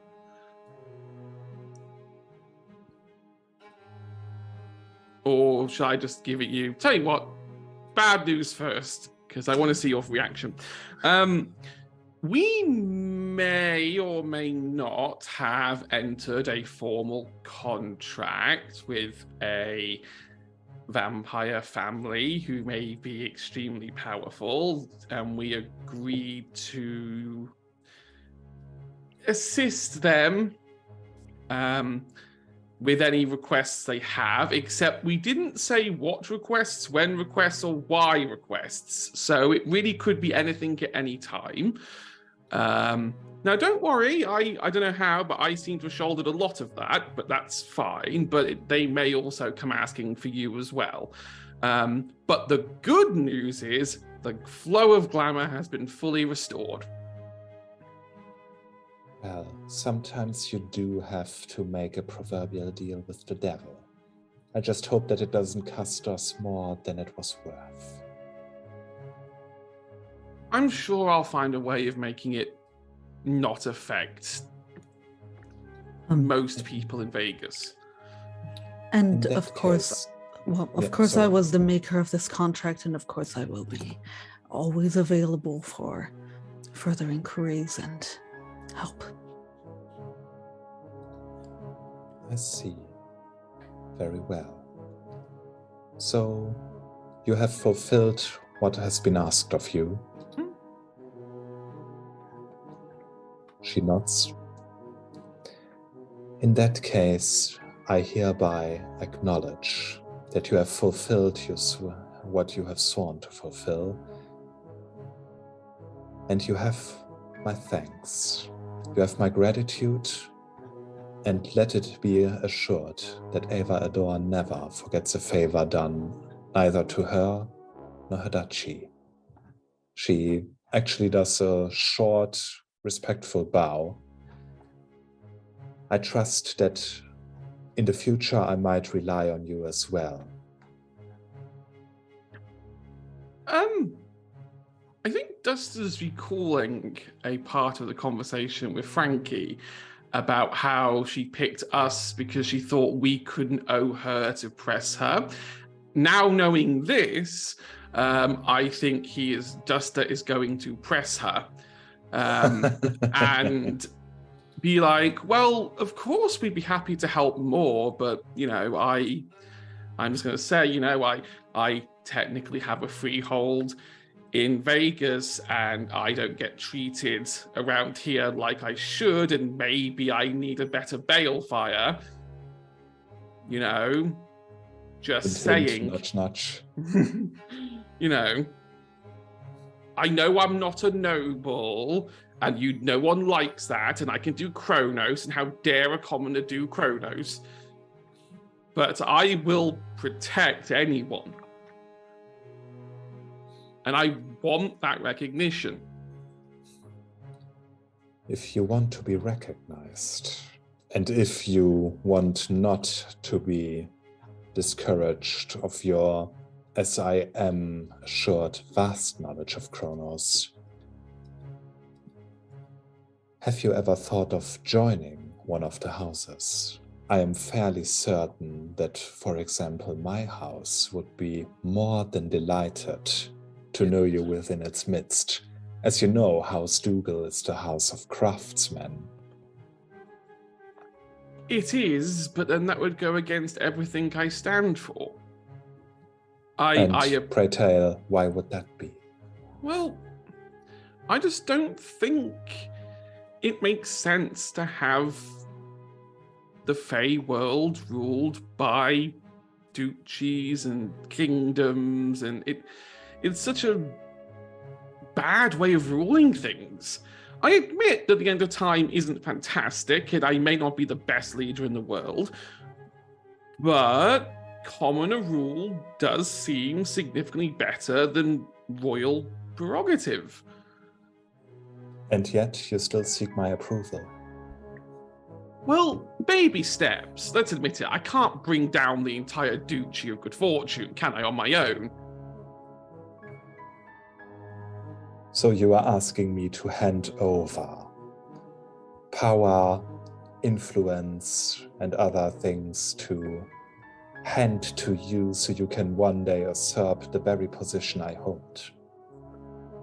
That's pretty much the gist of it. However, I have scratched your back, and I am more than happy to continue helping you, because even though I dislike this structure, I still care enough. If I may, Mm-hmm. my lady, he's not asking for your permission, Duster. He's asking for. She looks over at you and gives you a gentle short nod. As Duster has made his stance very clear, I might recommend raising him to the position of an advocate in the Parliament of Dreams, which meta is commoner rule for the Kingdom of Concordia, which is America and Changeling. Yep. I don't know if the freehold, the end of time, quite meets the status required, but Duster, were you to accept a few official members of your freehold, you would automatically qualify as an advocate. I suppose that would be agreeable.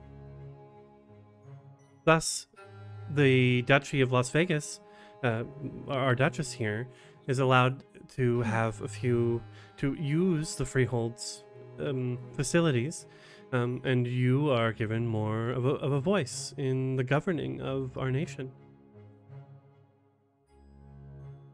That's a start.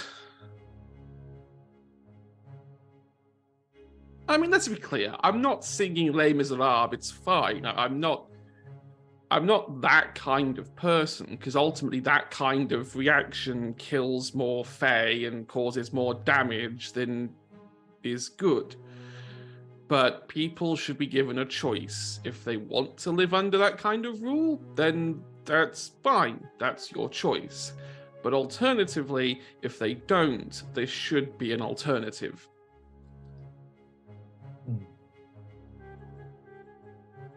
I agree. Very well.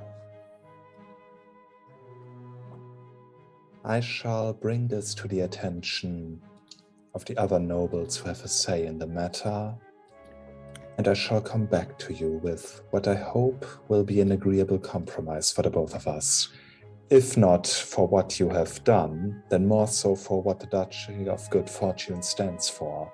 It would not behoove me to rob someone of the chance for a gamble, as desperate, unwise, or counterintuitive it may seem. That's me.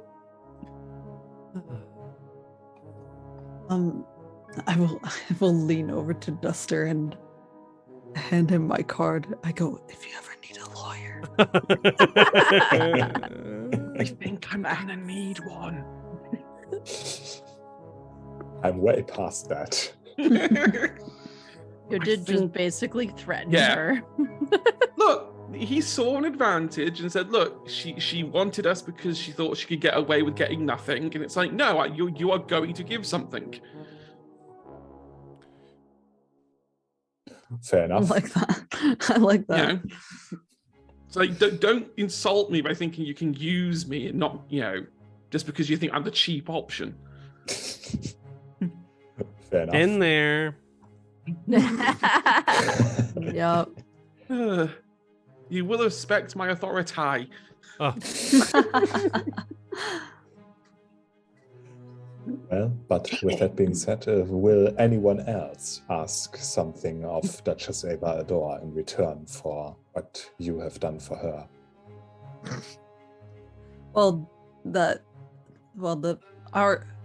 Our oath is broken now, right? Like it's now Not broken, it is fulfilled. It's been lifted. Yes, fulfilled. Exactly.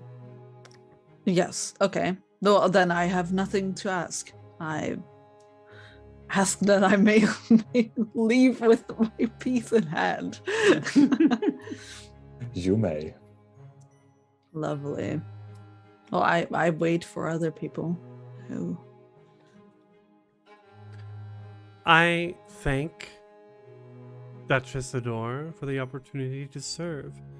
I hope that she remembers House Ailined's graces in the future to come. I will. She nods. What is unspoken, of course, is her, shall we call it, spat with Count Zazra. Whatever that may look like, maybe his standing with her has improved. Maybe it hasn't. Future will show. I would never be so uncouth as to call attention directly to it. But perhaps if he has fallen out of her good graces, then I can serve my house by stepping into them, to the spot that's left. That might very well be the case.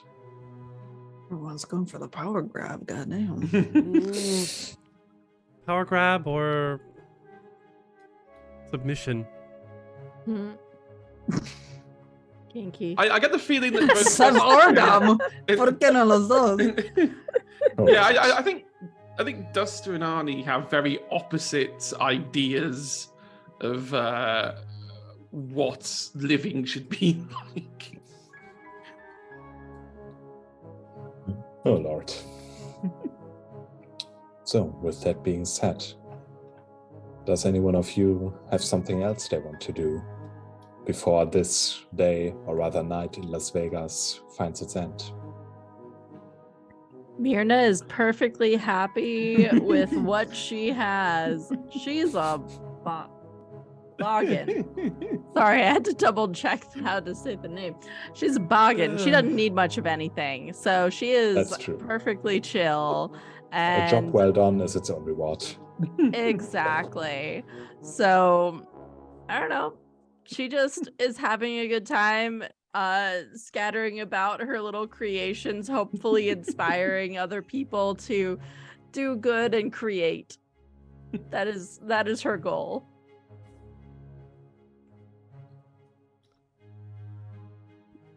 I think Duster's caused enough trouble now. I think sleep is now needed. Are you sure? And possibly reinforcing the door to the entrance of the end of time. I think at some point I would, before we like part ways tonight, I'd go to Law. And I'd say, this contract that you've made this evening,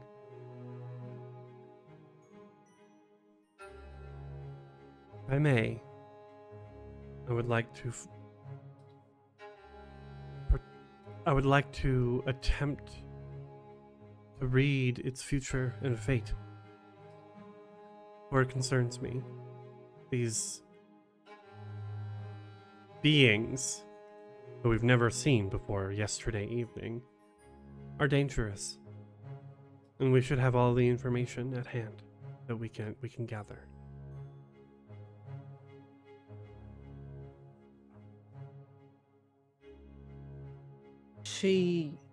You see her eyes darting like to the left and right of you and up a little.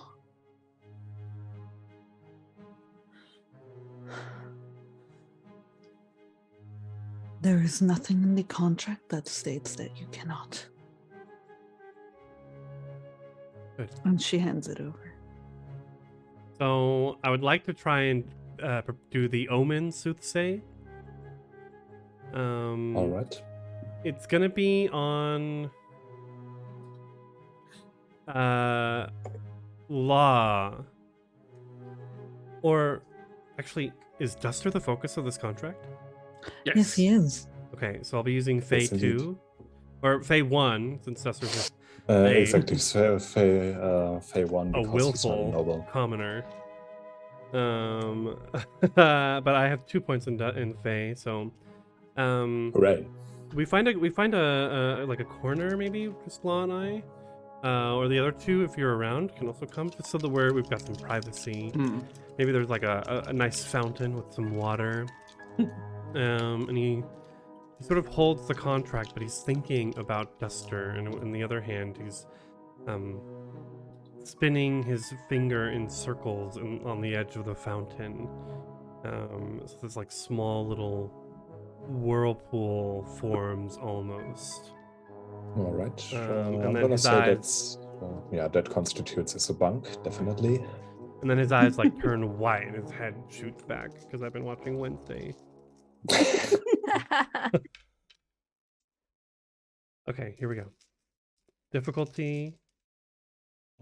I must say, originally that's 8. I'm gonna put it down to 6 because I like the bunk. Oh, also, I am using nature. Does that matter? No, I just get an extra point in nature because that's my Felky realm. Exactly. 6. I got 2 successes. 2 successes. In my head, I'm going, do I deja vu this? You're not there. You are receiving an omen. The omen seems like... Well, it seems like something will happen that is still undecided how it is gonna turn out. But in one way or another, it will help drive his point home that he recently made. Duster's point.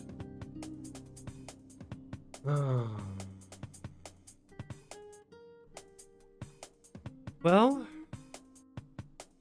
I look at Law. Suppose my allegiances may need to change in the future.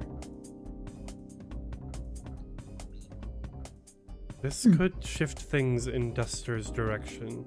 Shift the scales towards his cause.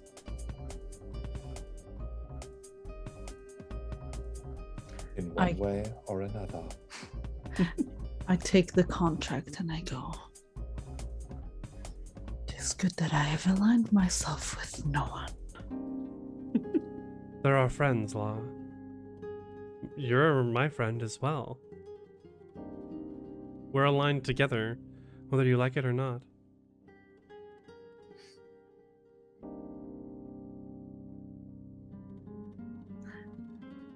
I think you mistake friendship for alignment. Of course, we are friends. However, and she looks around, this is not mine. No. But this is. Meaning like his heart is like. Mm. Okay. In case that didn't. It's his titties. He's got big old muscular titties.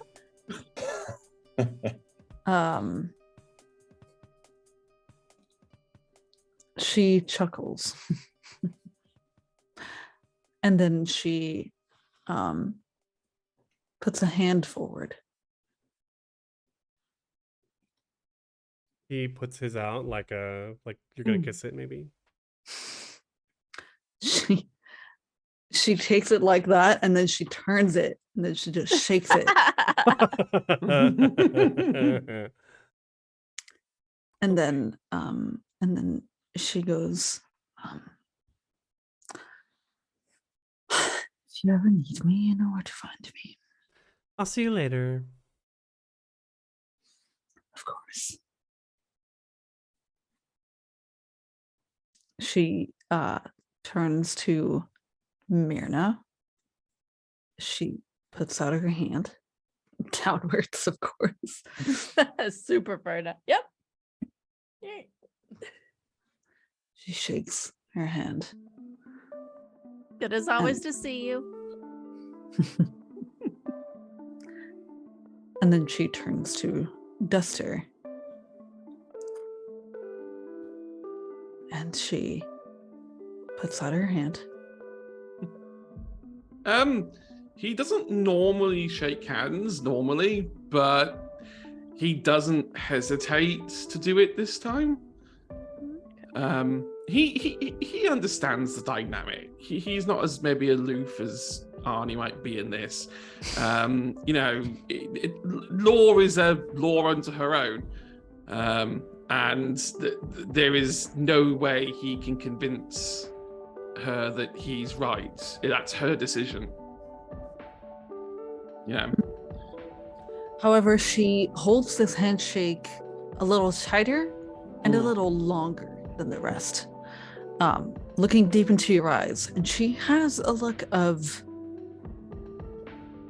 might I say, respect on her face. And she goes, it was good doing business with you, Duster. I'm sure business will come around again. It always does here in Vegas. And besides, you're the ones going to get alerted the second that contract gets broken. And I will come running. I mean, who says they're going to break it? I mean, technically, I could break it. I suggest you don't. Well, yeah, I don't want you appearing in my bedroom at night.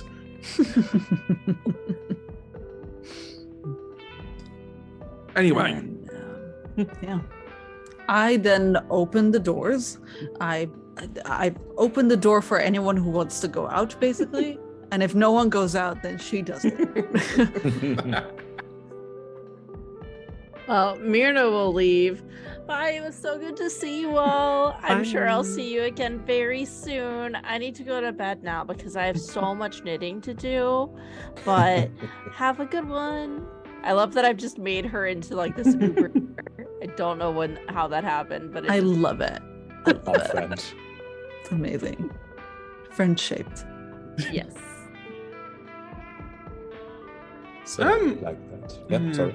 No, I think Duster leaves last. Just to sort of turn back and sort of look in at everything. And just sort of like, I don't know, is the Duchess still around, or is it all like nice and peaceful here? You mean within the freehold? Yeah. Mm-hmm. The freehold is serene almost, except for you and Ava Ador. There's no one around really. It's a bit like a living, breathing museum almost, where you can feel almost like the presence of the spirit of Rome, if nothing else. Yeah, I think Duster will turn around to Ava Ador and with his hand on the door, ready to close it, be like, I did what I had to do, and I do what I have to do. And while you might not see it from my perspective, and I probably will never see it from yours, maybe we can coexist as equals. And he's going to close the door. Before she can say anything, I was like, I'm not even going to give her a chance to rebuke. But she is a she. If she wants, she'll basically steamroll you over, probably speaking. Oh, yes, easily, but... And that's Duster gone back to the end of time. Mhm. And with that, the camera zooms out through the streets and back from Las Vegas, sitting like a glittering jewel in the desert of Nevada. It is a place, as we've already established, of duality, of banality and glamour, of very much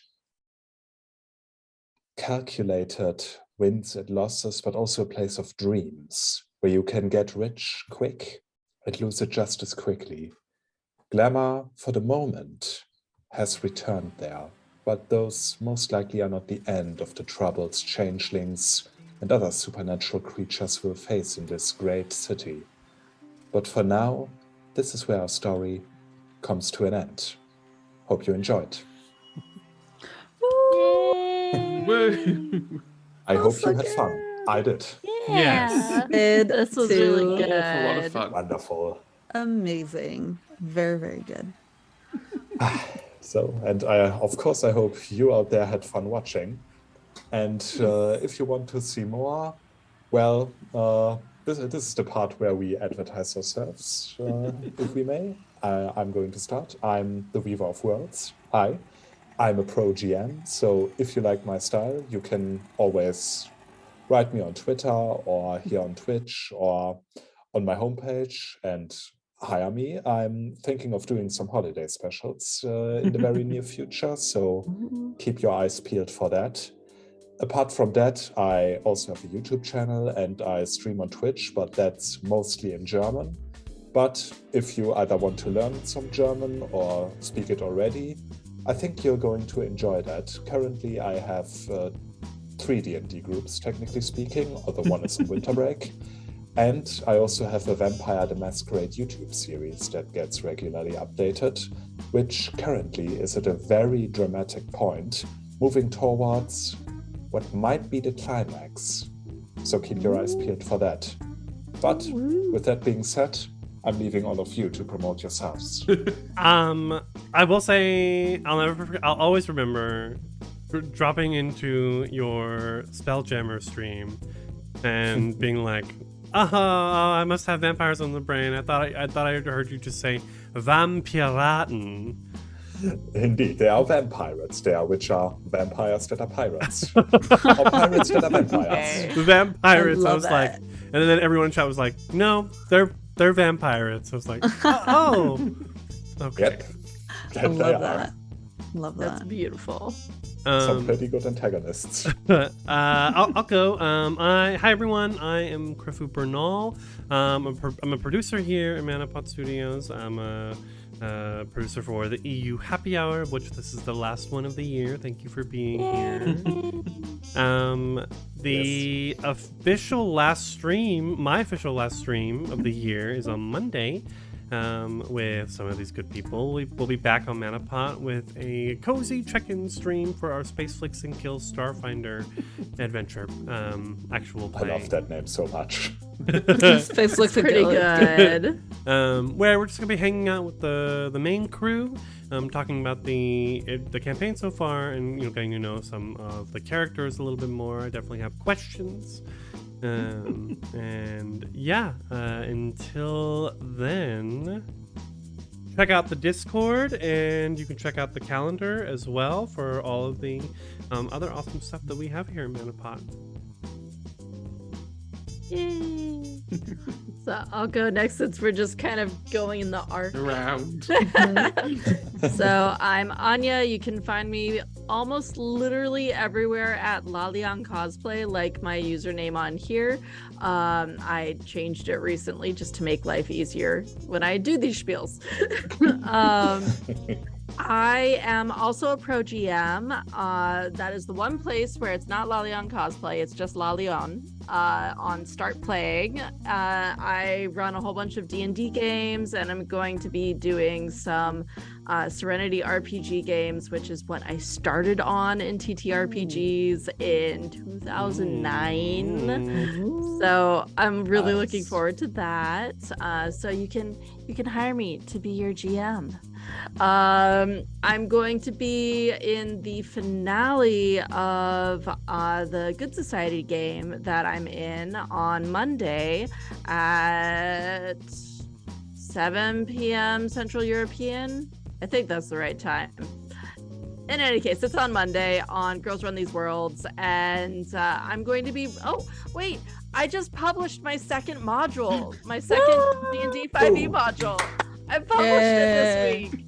I'm super excited. I'm going to be running it on Girls Run These Worlds on the 18th, and I'm really excited to do that. I really love this module. It's like super cozy Weihnachtsmarkt Christmas market in D&D. So it's really fun, and I really enjoyed writing it. So yes, that's me. So it's me next then. Excuse me. Oh, where that came from. Always want to introduce myself. Get heartburn. I'm Hedgehawk at Hedgehawk UK in most places because someone decided to steal Hedgehawk. How dare they? Rude. And in terms of me stuff, this next Monday obviously is the Space Flicks and Kill. That's the last stream for me this year. Moving forward, I've got my new Misadventurers League coming out with 2 new games in January/Feb, Saturday and Thursday games. I'm not playing anything else beyond Space Flicks and Kill anymore. I need to find more things. Well, if you want to do anything in the new year with me, I do micro RPGs on my channel, and I haven't planned those yet. Do that. Yeah, all of you are invited. I just want to say as well, I have I'm trying to use the correct adjective here. Adverb, or I can't remember, my brain's not working. I have thoroughly enjoyed this. Thank you for hosting it.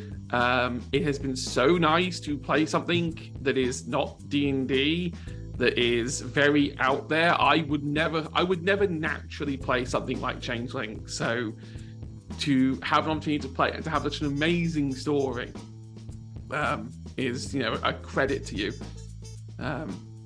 as a storyteller, and also for putting up with my very bizarre antics. It was great fun. And almost threatening so to, cool. I think the last thing for Duster is Duster's going to take a holiday. I've decided.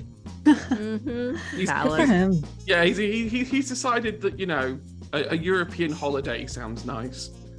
Amazing. Is he gonna go to Nice? No, that would. I mean, God. yeah. Could you imagine? Hi, I'm in Nice. Oh God, this feels terrible. I need to go back.